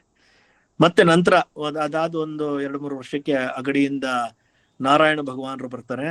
ಅವರು ಹೀಗೆ ಮಾತಾಡ್ತಾ ಪ್ರಸಂಗವಶಾತ್ ಹೇಳ್ತಾರೆ, ಗುರುಕೃಪೆ ಉತ್ತಮಾಧಿಕಾರಿಗೆ ಸಿಗುತ್ತೆ ಅಂತ ಹೇಳ್ಬಿಟ್ಟು, ರಂಗಣ್ಣವರೇ ನೀವು ಉತ್ತಮಾಧಿಕಾರಿಗಳು ಅಂತ ಹೇಳ್ತಾರೆ. ಅಪ್ಪ ಅವರಿದ್ದವ್ರಿಗೆ ನಮಸ್ಕಾರ ಮಾಡಿ, ಗುರುನಾಥ ಇಷ್ಟ ಸಲಿ ಬಂದ್ರು ಯಾಕೆ ನನ್ ಮೇಲೆ ಅನುಗ್ರಹ ತೋರ್ಲಿಲ್ಲ ಅಂತ ಗುರುವಿಗಾಗಿ ಹಾತುರಿತಾ ಇರ್ತಾರೆ. ಅವಾಗ ಅವರು ನಾರಾಯಣ ಭಗವಾನರು ನಕ್ಕೆ ಹೇಳ್ತಾರೆ, ಈ ಘಟ್ಟಕ್ಕ ಯೋಗ ಇಲ್ಲ, ನೀವು ಯೋಚನೆ ಮಾಡ್ಬೇಡಿ. ಚಿದಂಬರನ ಮನಸ್ಸಿಗೆ ಬಂದಿದೆ ಅಂದ್ರೆ, ಇಚ್ಛಾಗ್ ಬಂದಿದೆ ಅಂದ್ರೆ ಎಷ್ಟು ಹೊತ್ತು ಬೇಕದು ಅಂತ ಹೇಳ್ತಾರೆ. ಆಮೇಲೆ ಗುರುನೇ ನಿಮ್ಮನ್ನು ಹುಡ್ಕೊಂಡ್ ಬರ್ತಾನೆ ಅಂತಾನು ಅವ್ರು ಹೇಳ್ಬಿಡ್ತಾರೆ. ಅಪ್ಪ ಅವರಿಗೆ ಅತ್ಯಂತ ತೀವ್ರವಾಗತ್ತೆ ಬಯಕೆ, ಗುರು ಬೇಕು ಅಂತ. ರಂಗನಾಥ ಸದಾ ಅವರು ದೃಕ್ಪಥಕ್ಕೆ ಗೋಚರಿಸಿದ ಸಮಯದಿಂದ ಸದಾ ಅವ್ರ ಹತ್ರ ಇದ್ದೇ ಇರ್ತಾನೆ. ಅವ್ರು ಒಮ್ಮೆನೂ ಬೇಡಿರಲ್ಲ ರಂಗನಾಥನ್ಗೆ ಇಂಥದ್ ಬೇಕು ಅಂತ. ಅವತ್ತು ಅವ್ರ ರಂಗನಾಥನ್ನ ನನಗೆ ಮುಕ್ತಿ ಕೊಡು ಅಂತ ಕೇಳ್ತಾರೆ. ಆಗ ರಂಗನಾಥ ಮುಕ್ತಿನ ಕೊಡಬೇಕಾದ್ರೆ ಅದು ಗುರುವಿಂದ ಮಾತ್ರ ಸಾಧ್ಯ. ನೀನು ಗುರುವನ್ನು ಪಡೆಯುವ ಸಲುವಾಗಿ 1 ಮಂಡಲದ ಕಾಲ ಮಾರುತಿಯ ಪೂಜೆಯನ್ನ ಮಾಡು ಅಂತ ಹೇಳ್ತಾರೆ. ಅಪ್ಪ ಅವ್ರೇನ್ ಮಾಡ್ತಾರೆ, ಈ ಗಂಧದ ಗುಳಿಗೆಗಳನ್ನೆಲ್ಲ ಗಂಧನ್ ತೇಸಿ ಗುಳಿಗೆಗಳನ್ನ ಮಾಡಿ ಅವರ ದೇವರ ಮನೆ ಗೋಡೆ ಮೇಲೆ ಒಂದು ಮಾರುತಿಯ ಚಿತ್ರವನ್ನು ಮಾಡಿ 1 ಸುತ್ತು ಬಾಲ ಮಾಡಿ ಷೋಡಶೋಪಚಾರ ಪೂಜೆ ಮಾಡಿ, ದಿನಾ ಹನುಮಂತನಿಗೆ ಪೂಜೆ, ನನಗೆ ಸದ್ಗುರು ಪ್ರಾಪ್ತಿಯಾಗ್ಲಿ ಅಂತ ಹೇಳಿ ಹನುಮದ್ ಭುಜಂಗ ಸ್ತೋತ್ರವನ್ನ ಹೇಳಿ ಅದನ್ನ 1 ಸುತ್ತು ಬಾಲ ಮಾಡ್ತಾ ಹೋಗ್ತಾರೆ 48 ದಿನಕ್ಕೆ ಅಂತ. ಹನುಮದ್ ಭುಜಂಗ ಸ್ತೋತ್ರ ಗುರು ಕಥಾಮೃತದಲ್ಲಿ ಇದೆ. ನಾವೆಲ್ಲ ಇದನ್ನ ಕಲ್ತು ಮನೆಗಳಲ್ಲಿ ಹೇಳ್ಕೋಬೇಕು ಅಂತ ನನ್ನ ಅಭಿಪ್ರಾಯ. ಆ ಹನುಮದ್ ಭುಜಂಗ ಸ್ತೋತ್ರವನ್ನ ವಿದ್ಯಾವಂತಲಿ ಹೇಳ್ಬಿಡ್ತಾರೆ. ಪ್ರಸನ್ನಾಂಗರಾಗಂ ಪ್ರಭಾಕಾಂಚನಾಂಗಂ ಜಗದ್ಭೀತ ಶೌರ್ಯಂ ತುಷಾರಾದ್ರಿಧೈರ್ಯಂ ತೃಣೀಭೂತ ಹೇತಿಂ ರಣದ್ಯದ್ವಿಭೂತಿಂ ಭಜೆ ವಾಯುಪುತ್ರಂ ಪವಿತ್ರಾಪ್ತಮಿತ್ರಂ ಭಜೆ ಪಾವನಂ ಭಾವನಾ ನಿತ್ಯವಾಸಂ ಭಜೆ ಬಾಲಭಾನುಪ್ರಭಾಚಾರುಭಾಸಂ ಭಜೆ ಚಂದ್ರಿಕಾ ಕುಂದ ಮಂದಾರಹಾಸಂ ಭಜೆ ಸಂತತಂ ರಾಮಭೂಪಾಲದಾಸಂ ಭಜೆ ಲಕ್ಷ್ಮಣ ಪ್ರಾಣ ರಕ್ಷಾತಿ ದಕ್ಷಂ ಭಜೆ ತೋಷಿತಾನೇಕಗೀರ್ವಾಣ ಪಕ್ಷಂ ಭಜೆ ಘೋರ ಸಂಗ್ರಾಮ ಸೀಮಾಹತಾಕ್ಷಂ ಭಜೆ ರಾಮನಾಮಾತಿ ಸಂಪ್ರಾಪ್ತ ರಕ್ಷಂ ಕೃತಾಭೀಲನಾದಂ ಕ್ಷಿತಿಕ್ಷಿಪ್ತ ಪಾದಂ ಘನಕ್ರಾಂತ ಭೃಂಗಂ ಕಟಿಸ್ಥೋರುಜಂಘಂ ವ್ಯಬ್ದ್ಯಾಪ್ತಕೇಶಂ ಭುಜಾಶ್ಲೇಷಿತಾಶ್ಮಂ ಜಯಶ್ರೀ ಸಮೇತಂ ಭಜೆ ವಾಯುಪುತ್ರಂ ಚಲದ್ವಾಲಘಾತಂ ಭ್ರಮಚ್ಚಕ್ರವಾಲಂ ಕಠೋರಾಟ್ಟಹಾಸಂ ಪ್ರಭಿನ್ನಾಬ್ಜಜಾಂಡಂ ಮಹಾಸಿಂಹನಾದಾದ್ವಿಶೀರ್ಣ ತ್ರಿಲೋಕಂ ಭಜೆ ವಾಯುಪುತ್ರಂ ಪ್ರಭುಂ ವಜ್ರಕಾಯಂ ನಮಸ್ತೆ ಮಹಾಸತ್ವವಾಹಾಯ ತುಭ್ಯಂ ನಮಸ್ತೆ ಮಹಾವಜ್ರದೇಹಾಯ ತುಭ್ಯಂ ನಮಸ್ತೆ ಪರೀಭೂತ ಸೂರ್ಯಾಯ ತುಭ್ಯಂ ನಮಸ್ತೆ ಕೃತಾಮರ್ತ್ಯಕಾರ್ಯಾಯ ತುಭ್ಯಂ ನಮಸ್ತೆ ಸದಾ ಬ್ರಹ್ಮಚರ್ಯಾಯ ತುಭ್ಯಂ ನಮಸ್ತೆ ಸದಾ ವಾಯುಪುತ್ರಾಯ ತುಭ್ಯಂ ನಮಸ್ತೆ ಸದಾ ಪಿಂಗಳಾಕ್ಷಾಯ ತುಭ್ಯಂ ನಮಸ್ತೆ ಸದಾ ರಾಮಭಕ್ತಾಯ ತುಭ್ಯಂ ಹನುಮದ್ಭುಜಂಗಂ ಪ್ರಯಾತಂ ಪ್ರಭಾತೆ ಪ್ರದೋಷೇಪಿ ವಾಚಾರ್ಧರಾತ್ರೇಪಿ ಮರ್ತ್ಯಃ ಪಠನ್ನಕ್ಷ್ಣತೋಪಿ ಪ್ರಮುಕ್ತಾ ಗಜಾಲಪ್ ಸದಾ ಸರ್ವದಾ ರಾಮಭಕ್ತಿಂ ಪ್ರಯಾತಿ ಸದಾ ಸರ್ವದಾ ರಾಮಭಕ್ತಿಂ ಪ್ರಯಾತಿ. ಈ ರೀತಿ ಹನುಮದ್ ಭುಜಂಗ ಸ್ತೋತ್ರ 48 ದಿನ ಪಠಿಸಿ ಅದನ್ನ ಸುತ್ತಲೂ 1 ಬಾಲ 1 ಸುತ್ತು ಮಾಡ್ತಾ ಹೋಗಿ 48ನೇ ದಿನ ಅದರ ಮಂಗಳದ ಅಂಗವಾಗಿ ಅನ್ನ ಸಂತರ್ಪಣೆ ಆಗ್ಬೇಕು ಅಂತ ಬ್ರಾಹ್ಮಣ ಸುವಾಸನೆಯನ್ನೆಲ್ಲ ಕರೆದು ಪೂಜೆ ಮುಗಿಸಿ ಅವ್ರಿಗೆಲ್ಲ ಇನ್ನೇನು ಆಪೋಷಣೆ ಹಾಕ್ಬೇಕು, ಎಲೆ ಬಡಿಸೆಲ್ಲ ಆಗಿರುತ್ತೆ. ಅಷ್ಟೊತ್ತಿಗೆ ಬಾಗಿಲಲ್ಲಿ ಭಜನೆ ಸದ್ದು ಕೇಳುತ್ತೆ. ಗಾಡಿನಲ್ಲಿ ಶಂಕರ ಭಗವಾನರು ಬಂದು ಕೂತಿರ್ತಾರೆ. ನಾವು ಅದನ್ನು ಊಹಿಸ್ಕೋಬಹುದು. ಈ ರೀತಿಯ 48 ದಿನದ ಒಂದು ಮಂಡಲದ ಪೂಜೆ ನಡೆದಿದೆ, ಮಂಗಳವಾಗಿದೆ, ಇನ್ನೇನು ಸಂತರ್ಪಣೆ ಆಗ್ಬೇಕು. ಅಷ್ಟೊತ್ತಿಗೆ ಒಂದು ಗಾಡಿ ಬರುತ್ತೆ, ಅದರಲ್ಲಿ ಗುರುನಾಥ ಕೂತಿಯಾನೆ, ಚಿದಂಬರನ ಭಜನೆ ಕೇಳಿಸ್ತಾ ಇದೆ. ಆ ಸನ್ನಿವೇಶನೇ ಎಷ್ಟು ರೋಮಾಂಚನ ಅಂತ ಅನ್ಸತ್ತೆ. ಹೋಗಿ ಶಂಕರ ಭಗವಾನನ ಕರ್ಕೊಂಬಂದು ಅವ್ರ ಪಾದಗಳನ್ನ ತೊಳೆದು ಆ ನೀರನ್ನು ಪ್ರೋಕ್ಷಿಸಿ ಒಳಗೆ ಕರ್ಕೊಂಡು ಹೋಗಿ ಕೂಡಿಸಿ ಪಾದ ಪೂಜೆ ಮಾಡಿ ನಂತರ ಅವರಿಗೆ ಭಿಕ್ಷಾವಂದನೆ ಸಲ್ಲಿಸಿ ಅಲ್ಲಿ ನೆರೆದಿದ್ದವರಿಗೆಲ್ಲ ಸಂತರ್ಪಣೆ ಆಗತ್ತೆ. ಎಂತಹ ಅದ್ಭುತವಾದ ದಿನ ಇರಬೇಕದು, ಆ ರೀತಿಯ ಒಂದು ಸಂಯೋಗ. ಅದಾದ್ಮೇಲೆ ಶಂಕರ ಭಗವಾನರು ಅವರು ಕೃಪಾದರ್ಶನ ಎಲ್ಲ ಕೊಟ್ಟಾದ್ಮೇಲೆ ನೋಡಿ, ಗುರು ಹೇಗೆ ಎಲ್ಲ ಇದ್ರೂ ಒಂದು ಪರೀಕ್ಷೆ ಅನ್ನೋದನ್ನ ಒಡ್ತಾನೆ ಅಂತ. ಅಪ್ಪ ಅವರಿಗೆ ನೀವು ಇಲ್ಲಿ ಊರಿನಲ್ಲಿ ಭಿಕ್ಷೆ ಮಾಡ್ಕೊಂಬರ್ಬೇಕು ಅಂತ ಹೇಳ್ತಾರೆ. ಅಪ್ಪ ಅವರ ಪೊಸಿಷನ್, ಅವರ ಸ್ಥಿತಿ ಊರಿನಲ್ಲಿ ಏನು, ಶಾನ್ಭೋಗರು, ಪೊಲೀಸ್ ಪಾಟೀಲ್ರು, ದೊಡ್ಡ ಜಮೀನ್ದಾರರು, ಮತ್ತೆ ಗೌರವ, ಅಪಾರವಾದ ಗೌರವವನ್ನು ಸಂಪಾದಿಸಿದ್ದವರು. ಯಾರಿಗೆ ಆದ್ರೂ ಎಂತಹ ದೊಡ್ಡಸ್ತಿಗೆ ಬಂದ್ಬಿಟ್ಟಿರುತ್ತೆ. ಅಂಥದ್ದು ಹೇಳಿದ ಕೂಡ್ಲೇನೆ ಅಪ್ಪ ಕಟ್ಕೊಂಡು ಸೀದಾ ಭಿಕ್ಷೆಗೆ ಅಂತ ಹೊರಟೇ ಬಿಡ್ತಾನೆ. ಜೋಳಿಗೆ ಕಟ್ಕೊಂಡು ಹೋಗಿ ತಾಳ ತಗೊಂಡು ಶಿವ ಶಿವ ಶಿವ ಸಾಂಬ ಚಿದಂಬರ ಹೇಳ್ತಾ ಹೋಗಿ ಭಿಕ್ಷೆಗೆ ಅಂತ ಊರಿನಲ್ಲಿ. ಅವರೆಲ್ಲ ಗಾಬರಿ ಆಗ್ತಾರೆ, ಏನ್ ಹಾಕೋದು ಅಂತ. ಎಲ್ರಿಗೂ ಹಾಕೋ ತರ ರಾಗಿನೋ ಜೋಳನೋ ಯಾವ್ದ್ರ ಕಾಳು ಹಾಕಿ ಅಂತ ಹೇಳ್ತಾರೆ. ಅದೆಲ್ಲ ಭಿಕ್ಷೆ ಭಜನೆ ಮಾಡ್ಕೊಂಡು ಬಂದು ಅದನ್ನ ಗುರುನಾಥನ ಪಾದಗಳಿಗೆ ಸಮರ್ಪಿಸಿ ನಮಸ್ಕಾರ ಮಾಡ್ತಾರೆ. ಆ ನಿರಭಿಮಾನ ಸ್ಥಿತಿಯನ್ನ ನೋಡಿಯೇ ಶಂಕರ ಭಗವಾನರು ಆಹಾ ಎಂತಹ ಯೋಗ್ಯ ಪುರುಷ ಅಂತ. ಅವ್ರಿಗೆ ಮೊದಲೇನೆ ಅದು ಚಿದಂಬರನ ಸ್ಥಾನ, ಅಲ್ಲಿಗೆ ಹೋಗೋದು ನಮಗ್ ಮನಸ್ಸಿದೆ ಅಂತ ಪುಟ್ಟಮ್ಮಂಗ್ ಹೇಳಿರ್ತಾಳೆ. ಅವ್ರು ಯಾವಾಗ ನಮ್ ಚಿಕ್ಕಪ್ಪನ ಹತ್ರ ಕರ್ಕೊಂಡು ಹೋಗ್ತೀನಿ ಅಂತ ಅಂದಾಗ, ಹೌದು ಅಲ್ಲಿಗೆ ಹೋಗ್ಬೇಕು ಅನ್ನೋದು ಇದೆ ನನಗೆ ಅಂತೆಲ್ಲ ಹೇಳಿರ್ತಾರೆ. ಆದ್ರೂ ಒಂದ್ಸಲಿ ಬಂದು ಪರಕಿಸಿ ನೋಡಿ ನಿರಭಿಮಾನ ಸ್ಥಿತಿಗೆ ಮಾರು ಹೋಗಿ ಅವರಿಗೆ ಮಂತ್ರೋಪದೇಶವನ್ನ ಕರುಣಿಸ್ತಾರೆ. ಇಲ್ಲಿ ಇನ್ನೂ ಒಂದು ಅದ್ಭುತವಾದ ಪ್ರಸಂಗ. ಎಲ್ಲ ಆದ್ಮೇಲೆ ಮಂತ್ರೋಪದೇಶ ಕೊಡಬೇಕು ಅಂದಾಗ ಮೊದಲು ಸುಬ್ಬಮ್ಮನವ್ರನ್ನ ಕರೆಸ್ತಾರೆ. ಕರೆಸಿ ಅವ್ರಿಗೆ ಕೇಳ್ತಾರೆ, ಯಾವ ಮಂತ್ರ ಬೇಕು ತಾಯಿ ಹೇಳು ಅಂತ. ಸುಬ್ಬಮ್ಮನ ಉತ್ತರ ನೋಡಿ, ಶ್ರೀರಾಮನ ಪೂಜೆ ಮಾಡ್ಬೇಕಾರೆ ಶ್ರೀರಾಮನೇ ಹೆಚ್ಚು ಅನ್ಸತ್ತೆ, ಶಿವನ ಪೂಜೆ ಮಾಡ್ಬೇಕಾರೆ ಶಿವನೇ ಹೆಚ್ಚು ಅನ್ಸತ್ತೆ, ಆದ್ರೆ ಶಿವನೂ ರಾಮನೂ ಆಗಿರುವಂತಹ ಗುರುನಾಥನೇ ಎಲ್ಲಕ್ಕಿಂತ ಹೆಚ್ಚು ಅನ್ಸುತ್ತೆ. ಗುರುನಾಥ ಯಾವ ಮಂತ್ರವನ್ನು ಕೊಟ್ರೂ ಅದೇ ನನಗಿಷ್ಟ ಅಂತ. ಎಂತಹ ಮನಸ್ಥಿತಿ, ಎಂತಹ ಪರಿಪಕ್ವವಾದ ಮನಸ್ಥಿತಿ. ಮತ್ತೆ ಇದ್ರಲ್ಲಿ ಇನ್ನೂ ಒಂದು ಪಾಠ ಇದೆ. ನಾವು ಅನೇಕ ವ್ರತಗಳನ್ನ ಮಾಡ್ತೀವಿ, ಅನೇಕ ದೇವರನ್ನ ಪೂಜೆ ಮಾಡ್ತೀವಿ. ಹಾಗಾದ್ರೆ ಯಾವ ದೇವರು ಮೋರ್ ಪವರ್ಫುಲ್? ಈ ತರದ್ ಏನೋ ಪ್ರಶ್ನೆಗಳು ಹೇಳ್ತವೆ. ಯಾಕೆ ನಮ್ದೆಲ್ಲ ಅಂತಹ ಪರಿಪಕ್ವ ಸ್ಥಿತಿಗೆ ಹೋಗಿರಲ್ವಲ್ಲ. ಈ ತರ ಎಲ್ಲ ವ್ರತಗಳೆಲ್ಲ ಮಾಡ್ಬೇಕಾರೆ, ಬೇರೆ ಬೇರೆ ದೇವರ ಪೂಜೆ ಮಾಡ್ಬೇಕಾರೆ ಯಾವ ರೀತಿಯ ನಿಲುವನ್ನ ನಾವು ತಗೋಬೇಕು? ಎಷ್ಟ್ ಚೆನ್ನಾಗಿಲ್ಲ ಒಂದು ಉತ್ತರ ಹಾಕೊಟ್ಬಿಟ್ಟಿದ್ರೆ, ಯಾವ ದೇವರ ಪೂಜೆಯನ್ನ ಮಾಡ್ತಾ ಇರ್ತೀವೋ ಆ ಕ್ಷಣಕ್ಕೆ ಆ ದೇವರೇ ಅತ್ಯಂತ ದೊಡ್ಡವನು ಅಂತಾನೆ ಪೂಜೆ ಮಾಡ್ಬೇಕು. ಬೇರೆಯವರೆಲ್ಲ ಚಿಕ್ಕವರು ಅಂತಲ್ಲ, ಬೇರೆ ದೇವರನ್ನು ತಲೆಗೆ ಬರಬಾರದು. ಈ ದೇವರೇ ಅತ್ಯಂತ ದೊಡ್ಡವನು, ಇವನ ನನ್ನನ್ನು ಕಾಪಾಡಬೇಕು ಅಂತಾನೆ ಪೂಜೆ ಮಾಡ್ಬೇಕು. ಮತ್ತೆ ಇನ್ನೊಂದು ಅರ್ಥದಲ್ಲಿ ಇನ್ನೊಂದು ದೇವರು ಅಂತದೆ, ಅತ್ಯಂತ ದೊಡ್ಡ ದೇವರು ಇದೆ ಅಂತಾನೆ ಪೂಜೆ ಮಾಡ್ಬೇಕು. ಅದ್ ಯಾಕೆ ಅಂತಂತಂದ್ರೆ ಆ ದೇವರುಗಳಲ್ಲಿ ಏನು ಪೈಪೋಟಿ ಇಲ್ಲ, ಎಲ್ಲಾ ದೇವರು ಒಂದೇನೆ. ಅದು ಬೇರೆ ಬೇರೆ ರೂಪ, ಮತ್ತೆ ಬೇರೆ ಬೇರೆ ಶಕ್ತಿ, ಮತ್ತೆ ಬೇರೆ ಬೇರೆ ಆಕಾರ ಇರುತ್ತೆ. ಬೇರೆ ಬೇರೆ ಮನಸ್ಥಿತಿ, ಬೇರೆ ಬೇರೆಯ ಒಂದು ಏನು ನಮ್ದು ವಾಸನಾ ಕ್ರಮ ಎಲ್ಲ ಮೂಡ್ಬಿಟ್ಟಿರುತ್ತೆ. ಅದಕ್ಕೆಲ್ಲ ಪರಿಹಾರಗಳು ಇರ್ತವೆ. ಆದ್ರೆ ಮೂಲದಲ್ಲಿ ಎಲ್ಲವೂ ಒಂದೇ. ಹಾಗಾಗಿ ನಾವು ಪೂಜೆ ಮಾಡ್ತಿರ್ಬೇಕಾದ್ರೆ ನಮಗೆ ಪೂಜೆಯ ಫಲ ಏನು ಅಂದ್ರೆ ಆ ಏಕಾಗ್ರತೆ, ಆ ಭಕ್ತಿ. ಆ ಏಕಾಗ್ರತೆ ಭಕ್ತಿ ಸಾಧಿಸೋದಿಕ್ಕೆ ಏನೇ ಅಡ್ಡ ಬಂದ್ರು ಅದು ತಪ್ಪೆ. ಇನ್ಕ್ಲೂಡಿಂಗ್ ಇನ್ನೊಂದು ದೇವರು ದೊಡ್ಡದ ಚಿಕ್ಕದು ಅನ್ನೋದು, ಈ ತರದ ಥಾಟ್ ಅದು ಬರ್ಕೂಡುದು. ಒಂದು ದೇವರ ಪೂಜೆಯನ್ನು ಮಾಡ್ತಿರ್ಬೇಕಾರೆ ಅವನೇ ಸರ್ವವ್ಯಾಪಿ, ಅವನೇ ಸರ್ವಶಕ್ತ, ಅವನೇ ಎಲ್ಲ ಅಂತಾನೆ ಪೂಜೆ ಮಾಡ್ಬೇಕು. ಯಾಕೆಂದ್ರೆ ಈ ಪೂಜೆಗಳೆಲ್ಲ ನಮಗೆ ಕಲಿಸೋದು ಭಕ್ತಿಯನ್ನ.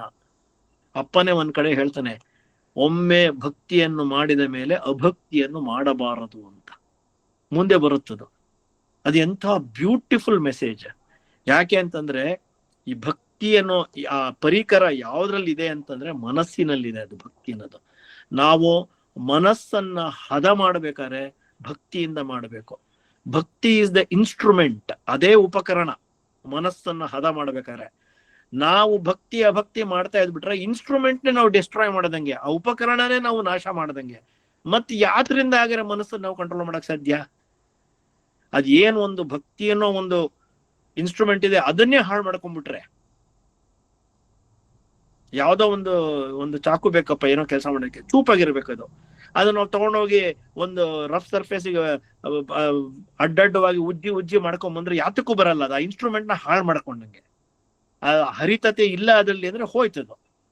ಈ ಭಕ್ತಿಯ ಕೆಲಸ ಏನಿದೆ, ಮನಸ್ಸನ್ನ ಹದ ಮಾಡೋ ಅಂಥದ್ದು, ಅಲ್ಟಿಮೇಟ್ಲಿ ಮನೋನಾಶವನ್ನ ಮಾಡಿಸೋ ಅಂಥದ್ದು, ಆ ಇನ್ಸ್ಟ್ರೂಮೆಂಟ್ನ ಕಳ್ಕೊಂಡ್ಬಿಡ್ತೀವಿ. ಹಾಗಾಗಿ ಒಂದು ಪೂಜೆ ಅಂತ ಮಾಡ್ಬೇಕಾದ್ರೆ ಸರ್ವಸ್ವವನ್ನೂ ಆ ಪೂಜೆಗೆ ಕೊಡಬೇಕು. ಅದಕ್ಕೆ ಇಲ್ಲಿ ಸುಬ್ಬಮ್ಮನವರು ಶ್ರೀರಾಮನ ಪೂಜೆಯನ್ನ ಮಾಡಬೇಕಾದ್ರೆ ಅವನೇ ಹೆಚ್ಚು, ಶಿವನ ಪೂಜೆಯನ್ನ ಮಾಡಬೇಕಾದ್ರೆ ಶಿವನೇ ಹೆಚ್ಚು, ಶಿವನೂ ರಾಮನೂ ಆಗಿರುವ ಗುರುನಾಥನೇ ಹೆಚ್ಚು ಅಂತ. ಅವನು ಯಾವ ಮಂತ್ರವನ್ನು ಕೊಟ್ಟರು ಅದೇ ನನಗೆ ಪ್ರಿಯ ಅಂತ ಹೇಳ್ತಾರೆ ಆಕೆ. ಅಂತ ಶಂಕರ ಭಗವಾನ್ರೇ ಹೇಳ್ತಾರೆ, ಇಂಥ ಮಹಿಮಳಾದುದರಿಂದಲೇ ಶಿವ ಚಿದಂಬರ ನಿನ್ನ ಗರ್ಭದಲ್ಲಿ ಹುಟ್ಟದ ಅಂತ. ಆ ರೀತಿಯ ಒಂದು ಭಕ್ತಿ, ಒಂದು ನಿಲುವು ಅಂತ ಆಧ್ಯಾತ್ಮಿಕ ಆಳ ಸುಬ್ಬಮ್ಮನವರು ಪಡೆದಿದ್ದು. ಆಮೇಲೆ ಶಂಕರ ಭಗವಾನರು ಅವರ ಹತ್ರ ಎಲ್ಲ ಮಾತಾಡಿ, ಆಮೇಲೆ ನೋಡಮ್ಮ ನೀನು ಈ ಮಹಾವೃಕ್ಷಕ್ಕೆ ತಾಯಿ ಬೇರು, ನೀ ಹೇಳಿದ್ದೆ ಎಲ್ರಿಗೂ ಕೊಡ್ತೀನಿ ಅಂತ ಹೇಳಿ ಆಮೇಲೆ ರಾಮತಾರಕ ಮಂತ್ರವನ್ನ ಎಲ್ರಿಗೂ ಕೊಡ್ತಾರೆ, ಉಪದೇಶ ಮಾಡ್ತಾರೆ. ಅಪ್ಪ ಅವರ ಅಣ್ಣಂಗೆ, ಅತ್ತಿಗೆಗೆ, ಆಮೇಲೆ ಅಪ್ಪ ಅವರಿಗೆ, ಆಮೇಲೆ ಆಜ್ಞೆ ಕೊಟ್ಟು ಅವ್ರ ಮನೆಯವರಿಗೆ ಅಪ್ಪ ಅವ್ರ ಕೈಯಿಂದಾನೆ ಉಪದೇಶ ಮಾಡಿಸೋದು, ಅದನ್ನೆಲ್ಲ ಮಾಡಿಸಿ ಅವ್ರನ್ನೆಲ್ಲ ಆ ಮಾರ್ಗದಲ್ಲಿ ನಿಲ್ಲೋ ಹಂಗ ಮಾಡ್ತಾರೆ. ಈ ಪ್ರಸಂಗ ಇದನ್ನ ಹೇಳ್ಕೊಡತ್ತೆ ನೋಡಿ, ಈ ತರ ಅಂತ. ಆಮೇಲೆ ಮುಂದೆ ಶಂಕರ ಭಗವಾನರಲ್ಲಿ ಇರ್ತಾರೆ. ಅಲ್ಲಿ ಬಹುಶಃ ಇದು ಕಡೆ ಪ್ರಸಂಗ ಹೇಳ್ತೀನಿ, ಇನ್ನೊಂದಷ್ಟು ಟಾಪಿಕ್ಸ್ ಇತ್ತು, ಬಹುಶಃ ಇನ್ನೊಂದು ಕಂತಲ್ಲಿ ಯಾವಾಗಾರ ಅದು ಸಮಯ ಆದ್ರೆ ಅದ್ ಮಾಡೋಣ. ಏನು ಅಂತಂತಂದ್ರೆ ಶಂಕರ ಭಗವಾನರು ಹೇಳ್ತಾ ಹೋಗ್ತಾರೆ ಅಪ್ಪ ಅವ್ರಿಗೆಲ್ಲ ಏನಾಗಿತ್ತು ಅಂತ. ನನಗೆ ಗುರು ಸಿಗೋದಿಕ್ಕೆ ನನ್ನ ಅಜ್ಞಾನನೇ ಅಡ್ಡಿಯಾಗಿತ್ತು. ಆ ಶಂಕರ ಭಗವಾನ್ ಕಥೆಲೆ ಬರುತ್ತಲ್ಲ, ಅವರು ಬನಶಂಕರಿಯ ಸೇವೆಯನ್ನು ಮಾಡ್ತಾರೆ, ಪತ್ನಿ ವಿಯೋಗ ಆದ್ಮೇಲೆ ವೈರಾಗ್ಯಶಾಲಿಗಳಾಗಿ ಮಗುವನ ತ್ರಿಪುರಾಂತಕೇಶ್ವರ ದೇವಸ್ಥಾನದಲ್ಲಿ ಮಲಗಿಸಿ ಹೋಗಿ ಬನಶಂಕರಿಯಲ್ಲಿ ಸ್ತ್ರೀ ವೇಷಧಾರಿಯಾಗಿ 1 ವರ್ಷ ತಪಸ್ಸು ಮಾಡಿ ಸೇವೆ ಮಾಡಿ, ನಂತರ ನಂಜುಂಡೇಶ್ವರ ಶ್ರೀಕಂಠೇಶ್ವರನ ತಪಸ್ಸು ಮಾಡ್ತಾರೆ. ಶ್ರೀಕಂಠೇಶ್ವರ ಹೇಳ್ತಾನೆ, ಅಗಡಿಗೆ ಹೋಗು, ನಿನ್ನ ಉದ್ಧಾರ ಮಾಡೋ ಗುರು ಅಲ್ಲಿದ್ದಾನೆ ಅಂತ. ಮೊದಲನೇ ಸಲಿ ಬಂದಾಗ ಅವ್ರು ಗಂಜಿ ಪಾಡ್ತಿರ್ತಾರೆ ಅಂದ್ಬಿಟ್ಟು ತಿರಸ್ಕಾರ ಬುದ್ಧಿ ಬಂದ್ಬಿಡುತ್ತೆ. ಮತ್ ಹೋಗಿ ಶ್ರೀಕಂಠನ್ ಕೇಳ್ತಾರೆ, ಶ್ರೀಕಂಠ ನಿನ್ನ ಉದ್ಧಾರಕ್ಕೆ ನಿನ್ನ ಅಜ್ಞಾನನೇ ಕಾರಣ, ಅವನೇ ಮನುಷ್ಯ ರೂಪದ ಚಿದಂಬರ, ಅವನನ್ನು ಹೋಗಿ ಹಿಡಿದು ನೀನು ಉದ್ಧಾರ ಆಗು ಅಂತ ಬೈತಾನೆ. ಆಮೇಲೆ ಅವ್ರು ಬಂದು ಹಾವೇರಿಯಿಂದ ಹೆಜ್ಜೆ ನಮಸ್ಕಾರ ಹಾಕೊಂಡು ಹೋಗ್ತಾರೆ ಅಗಡಿಗೆ. ಶೇಷಾಚಲ ಮಹಾರಾಜರು ಕಾಣಿಸ್ಕೊಂಡು ನಡ್ಕೊಂಬ ಅಂತಾನೆ ಹೇಳ್ತಾರೆ. ಆಮೇಲೆ ಅವರು ಅಲ್ಲಿ ಹೋಗಿ 2ನೇ ಸಲ ನೋಡಿದಾಗ್ಲೂ ಅವ್ರು ಗಂಜಿ ಪಾಡ್ತಾನೆ ಇರ್ತಾರೆ. ಶ್ರೀಕಂಠನ ಹತ್ರ ಹೋದವ್ರು ಇಲ್ಲಿಗೆ ಯಾಕೆ ಬಂದ್ರೆ ಮಹಾರಾಜ್, ಇದು ಸಾಮಾನ್ಯ ಘಟ ಅಂತ ಅಂತಾರೆ. ಆಮೇಲೆ ಇವರು ಅವರ ಪಾದಗಳ ಮೇಲೆ ಬಿದ್ದು ಅಳ್ತಾರೆ, ಹೇಳ್ತಾರೆ ಇಲ್ಲ ತಪ್ಪು ಅಂತೆಲ್ಲ. ಆಮೇಲೆ ಅತ್ಯಂತ ಪ್ರೀತಿಯಿಂದ ಅನುಗ್ರಹ ಮಾಡ್ತಾರೆ, ಉಪದೇಶ ಕೊಡ್ತಾರೆ. ಅವರು ಶಂಕರ ಭಗವಾನರನ್ನ ತಮ್ಮ ಅಂತರಂಗ ಶಿಷ್ಯರನ್ನಾಗಿ ಮಾಡ್ಕೊಳ್ತಾರೆ. ನಾರಾಯಣ ಭಗವಾನರು, ಶಂಕರ ಭಗವಾನರು, ಲಿಂಗು ಭಗವಾನರು ಶೇಷಾಚಲ ಮಹಾರಾಜರ ಅಂತರಂಗ ಶಿಷ್ಯರು. ಶೇಷಾಚಲ ಇವರು ಶಂಕರ ಭಗವಾನರು ಹೇಳ್ಕೋತಾರೆ, ನನ್ನ ಉದ್ಧಾರಕ್ಕೆ ನನ್ನ ಅಜ್ಞಾನನೇ ಅಡ್ಡಿಯಾಗಿತ್ತು, ಅರೆ ಗುರುನಾಥ ಕೃಪೆ ಮಾಡಿ ನನಗೆ ಕರುಣೆ ಮಾಡದ ಅಂತೆಲ್ಲ ಹೇಳ್ತಾರೆ. ಶೇಷಾಚಲ ಮಹಾರಾಜರ ಭಜನೆ ಶುರು ಮಾಡ್ಕೊಳ್ತಾರೆ. ಶೇಷಾಚಲ ಶೇಷಾಚಲ ಶೇಷಾಚಲ ಪಾಹಿಮಾಂ ಭಕ್ತವತ್ಸಲ, ಆ ಒಂದು ಹಾಡ್ತಾರೆ, ಮರಾಠಿ ಹಾಡು. ಅದಾದ್ಮೇಲೆ ಅಪ್ಪ ಆ ಹಾಡನ್ನು ಮುಂದುವರಿಸ್ತಾನೆ, ತ್ರಿಜಗ ವಂದಿತ ಗುರು ಶೇಷಾಚಲ. ಅದು ಆ ಹಾಡು ಯಾತಿಕ್ ವಿಶೇಷ, ಆ ಹಾಡು ಪ್ರಸ್ತಾಪ ಯಾಕೆ ಮಾಡ್ಬೇಕಾಗಿ ಬಂತಿಲ್ಲಿ ಅಂತಂದ್ರೆ, ಅಪ್ಪ ರಚಿಸಿದಂತಹ ಕೊನೆಯ ಹಾಡದು. ಯಾಕೆಂದ್ರೆ ಶಂಕರ ಭಗವಾನರು ಅಪ್ಪ ಅವರಿಗೆ ಹೊಟ್ಟೆ ನೋವು ಬರ್ತಿರುತ್ತೆ ಅಂತ ಹೇಳಿದಾಗ ಅವರ ನಾಭಿಯನ್ನ ಸವರಿ ಕೀರ್ತನೆಗಳನ್ನ ರಚಿಸಕ್ ಹೋಗ್ಬೇಡಿ ಅಂತ ಹೇಳ್ತಾರೆ ರಂಗಣ್ಣವ್ರೆ ಅಂತ. ಅಪ್ಪ ಕೀರ್ತನೆ ರಚಿಸೋದನ್ನ ಬಿಟ್ಟು ಬಿಡ್ತಾರೆ. ಕಡೇ ಕೀರ್ತನೆ ಅಪ್ಪ ರಚಿಸಿದ್ದೆ ಆ ತ್ರಿಜಗ ವಂದಿತ ಗುರು ಶೇಷಾಚಲ ಆ ಹಾಡು. ಅದಕ್ಕೆ ನನ್ನ ಒಂದು ಅನಿಸಿಕೆ ಏನು ಅಂದ್ರೆ, ಅದನ್ನ ನಾವೆಲ್ಲ ನಮ್ಮ ಈ ವಾರದ ಭಜನೆಯಲ್ಲಿ ನಿಯೋಜಿಸ್ಕೋಬೇಕು ಅಂತ. ಗುರುವಾರ ಜಯ ಜಯ ಶ್ರೀ ಶೇಷಾಚಲ ಹೇಳ್ತೀವಿ, ಅದಾದ್ಮೇಲೆ ಈ ತ್ರಿಜಗ ವಂದಿತ ಗುರು ಸೇರ್ಕೊಂಡ್ರೆ ಚೆನ್ನಾಗಿರುತ್ತೆ ಅಂತ. ಅಪ್ಪ ರಚಿಸಿದ ಕೊನೆಯ ಹಾಡದು. ಆಮೇಲೆ ಮುಂದೆ ಅಜ್ಜ ಸಮಾಧಿಸ್ಥರಾಗದಾಗ ಈ ಆರತಿ ಬೆಳಗುವೆ ಸದ್ಗುರುನಾಥ ಆ ಹಾಡಿನ ರಚನೆಯ ಪ್ರಸಂಗ ಬಂದಾಗ ಭಕ್ತರೆಲ್ಲ ಅಜ್ಜನ ಮೇಲೆ ಒಂದು ಆರತಿ ಹಾಡು ಇಲ್ಲ ಅಂತಂದಾಗ, ಹೌದು ನೀವು ಹೇಳದ್ ಸರಿ ಅಂದ್ಬಿಟ್ಟು ಅಪ್ಪ ಭಕ್ತರಿಂದನೇ ಅದನ್ನ ರಚಿಸ್ತಾರೆ. ನಾವ್ ಯಾರಿಗ್ ಮಾಡ್ಬೇಕು ಆರತಿ, ಅವನು ಯಾರು, ಈ ತರ ಪ್ರಶ್ನೆಗಳನ್ನ ಕೇಳಿ ಆರತಿ ಬೆಳಗುವೆ ಸದ್ಗುರುನಾಥ ದತ್ತ ಯೋಗೇಂದ್ರರಿಗೆ ಅನ್ನೋದನ್ನ ಭಕ್ತರಿಂದ ರಚಿಸ್ತಾನೆ. ಯಾಕೆ ಅಂದ್ರೆ ಅಪ್ಪ ಗುರುವಾಜ್ಞೆಯನ್ನ ಮೀರಬಾರ್ದು ಅಂತ ತೋರಿಸಿರುವಂತಹ ಒಂದು ಅದು ನಡೆ. ಶಂಕರ ಭಗವಾನರು ಕೃತಿಗಳನ್ನ ರಚಿಸಬೇಡಿ ಅಂತ ಹೇಳಿದ್ರು ಈ ಪ್ರಸಂಗದಲ್ಲಿ, ಮತ್ತೆ ಅಪ್ಪ ಕೃತಿಗಳನ್ನ ರಚಿಸಲಿಲ್ಲ. ಅಪ್ಪನೇ ಗುರುವಾಗಿದ್ದ, ಅವನು ಯಾವುದೂ ಅಂಟಿರ್ಲಿಲ್ಲ.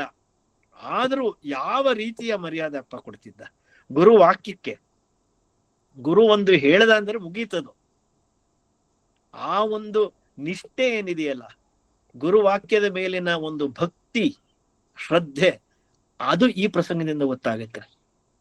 ಹಾಗಾಗಿ ಅಪ್ಪ ರಚಿಸಿದಂತಹ ಕೊನೆಯ ಹಾಡು ಅದು. ಅದನ್ನ ನಾವು ನಮ್ಮ ಭಜನೆ, ನಾವು ತಿಂಗಳ ಭಜನೆ ಆದಾಗ ಅದನ್ನ ಹೇಳೋದು ಇದ್ದೇ ಇದೆ, ಅದ್ರ ಬಗ್ಗೆ ಏನು ಸಂಶಯನೇ ಇಲ್ಲ.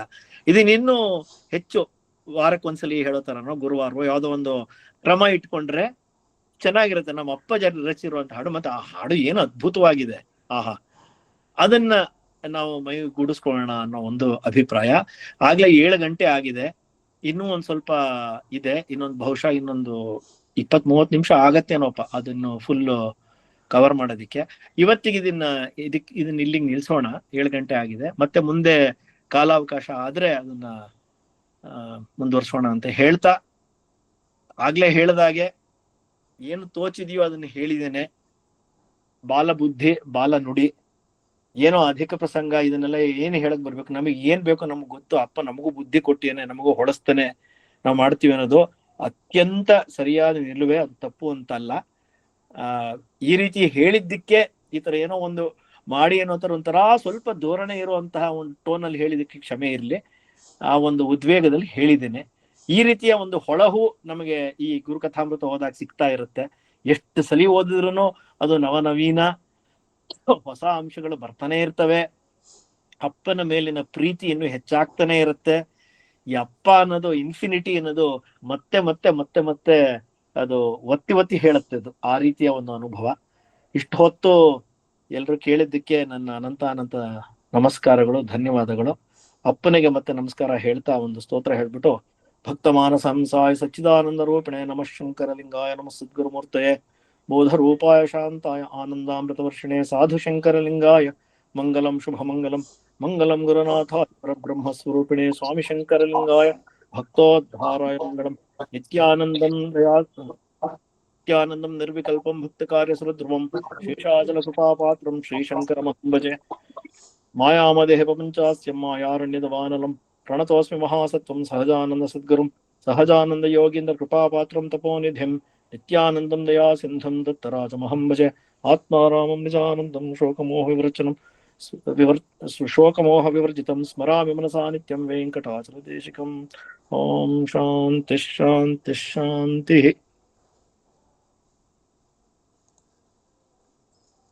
ಬಹಳ ಚೆನ್ನಾಗಿತ್ತು ಕೃಷ್ಣ ಅವರೇ. ಒಂಥರ ಹೇಗಿತ್ತು ಅಂತಂದರೆ, ನಮ್ಮನ್ನೆಲ್ಲರನ್ನೂ ಕೈ ಹಿಡ್ಕೊಂಡು ಹೋಗ್ಬಿಟ್ಟು ನೋಡಿ ಇಲ್ಲಿ ಅಪ್ಪನ ಒಂದು ಚರಿತ್ರೆ ಹೀಗಿದೆ ಗುರುಕಥಾಮೃತದಲ್ಲಿ ಒಂದು ವಿಹಾರವನ್ನು ಬಹಳ ಸುಂದರವಾಗಿ ಮಾಡಿಸಿದಾಗೆ ಇತ್ತು.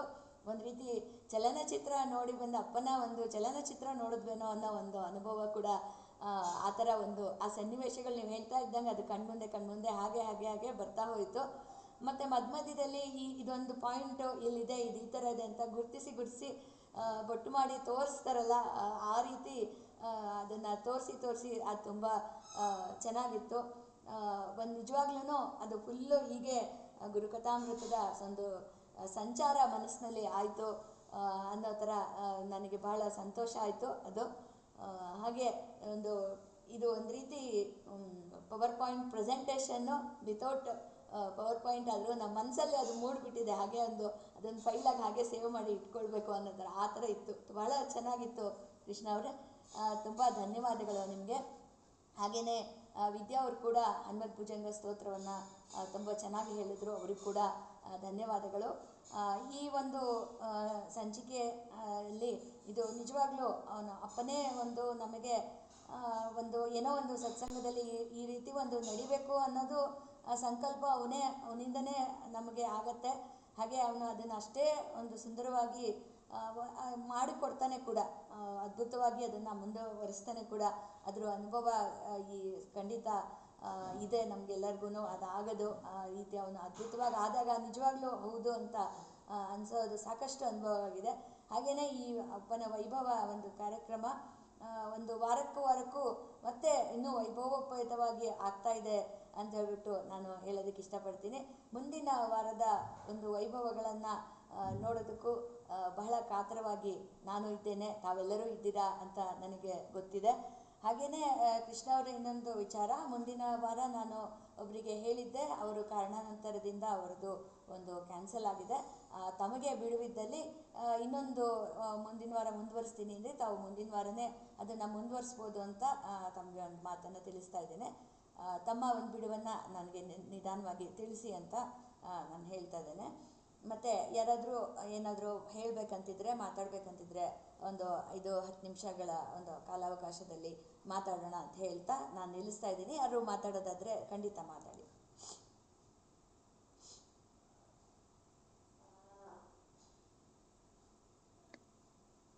ಕೃಷ್ಣ ಅವರೇ ನಮಸ್ಕಾರ.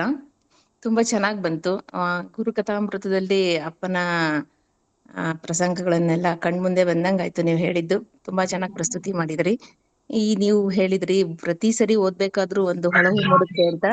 ಅದು ಖಂಡಿತ ಕೂಡ.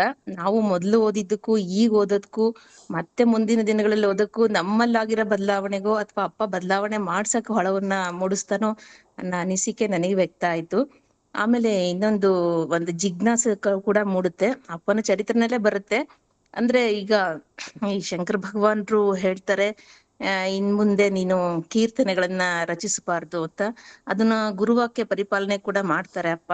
ಅಂದ್ರೆ ಅಲ್ಲಿ ಏನ್ ಜಿಜ್ಞಾಸೆ ಅಂತಂದ್ರೆ, ಯಾಕೆ ಅಪ್ಪ ಹೇಳ್ದ, ಯಾಕೆ ನೀನು ಕೀರ್ತನೆಗಳನ್ನ ರಚಿಸ್ಬೇಡ ಅಂತ ಹೇಳ್ದ ಅನ್ನೋದು ಒಂದು. ಯಾಕೆ ಅಂದ್ರೆ ಈ ಆಧ್ಯಾತ್ಮ ಸಾಧನೆಗೆ ಅಡ್ಡಿ ಆಗುತ್ತೋ ಅಥವಾ ರಚಿಸೋದ್ರಿಂದ ಹೆಂಗೆ ಇದು ಅಡ್ಡಿ ಪಡಿಸುತ್ತೆ, ಇದು ಈ ತರ ಒಂದು ಹೊಳಗುಗಳು ಮೂಡುತ್ತೆ. ಅದಕ್ಕೆ ನೀವೇನ್ ಹೇಳ್ತೀರಾ? ಅಯ್ಯೋ, ಆ ಶಂಕರ ಭಗವಾನ್ರು ಯಾಕೆ ಹೇಳಿದ್ರು ಅಂತ ಹೇಳೋಷ್ಟು ದೊಡ್ಡವನಲ್ಲಮ್ಮ ನಾನು. ಅವರು ಅದೇನ್ ಕಂಡಿದ್ರೋ, ಯಾವ ರೀತಿ ಅಪ್ಪನ ಹೊಟ್ಟೆ ನೋವಿಗೆ ಅದು ನಿವಾರಣೆ ಅನ್ನೋ ಗೊತ್ತಿಲ್ಲಪ್ಪ. ಒಟ್ನಲ್ಲಿ ಗುರು ಹೇಳ್ದ, ಶಿಷ್ಯ ಅದನ್ನ ಪಾಲಿಸಿದ್ರು. ಹಿಂದ್ಗಡೆ ಒಂದು ಹಿನ್ನೆಲೆ ಏನಾದ್ರು ಹಾಗೆ. ಹೊಳಗು ಮೂಡುತ್ತಾ ಅಥವಾ ಯಾವ ರೀತಿ? ನಿಮಗೆ ಯಾವ ತರ ಬೇರೆಯವರು ಹೇಳ್ಬೋದು, ನಿಮ್ಗೂ ಅನ್ಸಿದ್ರೆ ಹೇಳಿ ಅಂತ ಹೇಳಿದೆ. ಗೊತ್ತಲ್ಲ. ಇಲ್ಲ, ನನಗೇನು ಆ ರೀತಿ ಬೇರೆ ಏನು ಅನ್ನಿಸ್ಲಿಲ್ಲ. ಏನೋ ಇದ್ದಿರ್ಬೇಕು, ಅದನ್ನ ನಿವಾರಣೆ ಮಾಡಿದ್ದಾರೆ ಗುರುನಾಥ ಅಂತ. ಧನ್ಯವಾದಗಳು ಕೃಷ್ಣ.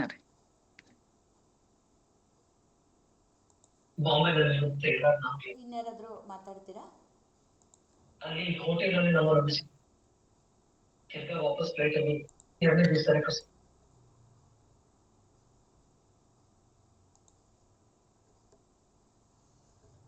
ಹಾಗಿದ್ರೆ ಇವತ್ತಿನ ಸತ್ಸಂಗವನ್ನು ನಾವು ಮುಕ್ತಾಯ ಮಾಡೋಣ.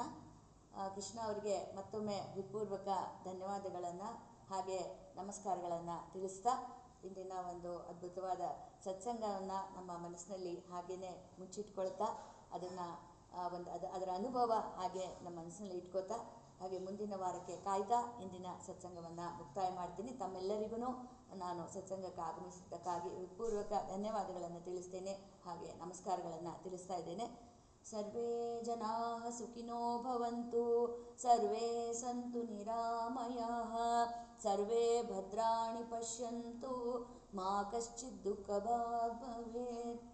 ಓಂ ಶಾಂತಿ ಶಾಂತಿ ಶಾಂತಿ. ಗುರುದೇವ ದತ್ತ. ಜೈ ಶಂಕರಲಿಂಗ. ನಮಸ್ತೆ ಎಲ್ಲರಿಗೂ. ಮುಂದಿನ ವಾರ ಸಿಗೋಣ. ಜೈ ಶಂಕರಲಿಂಗ.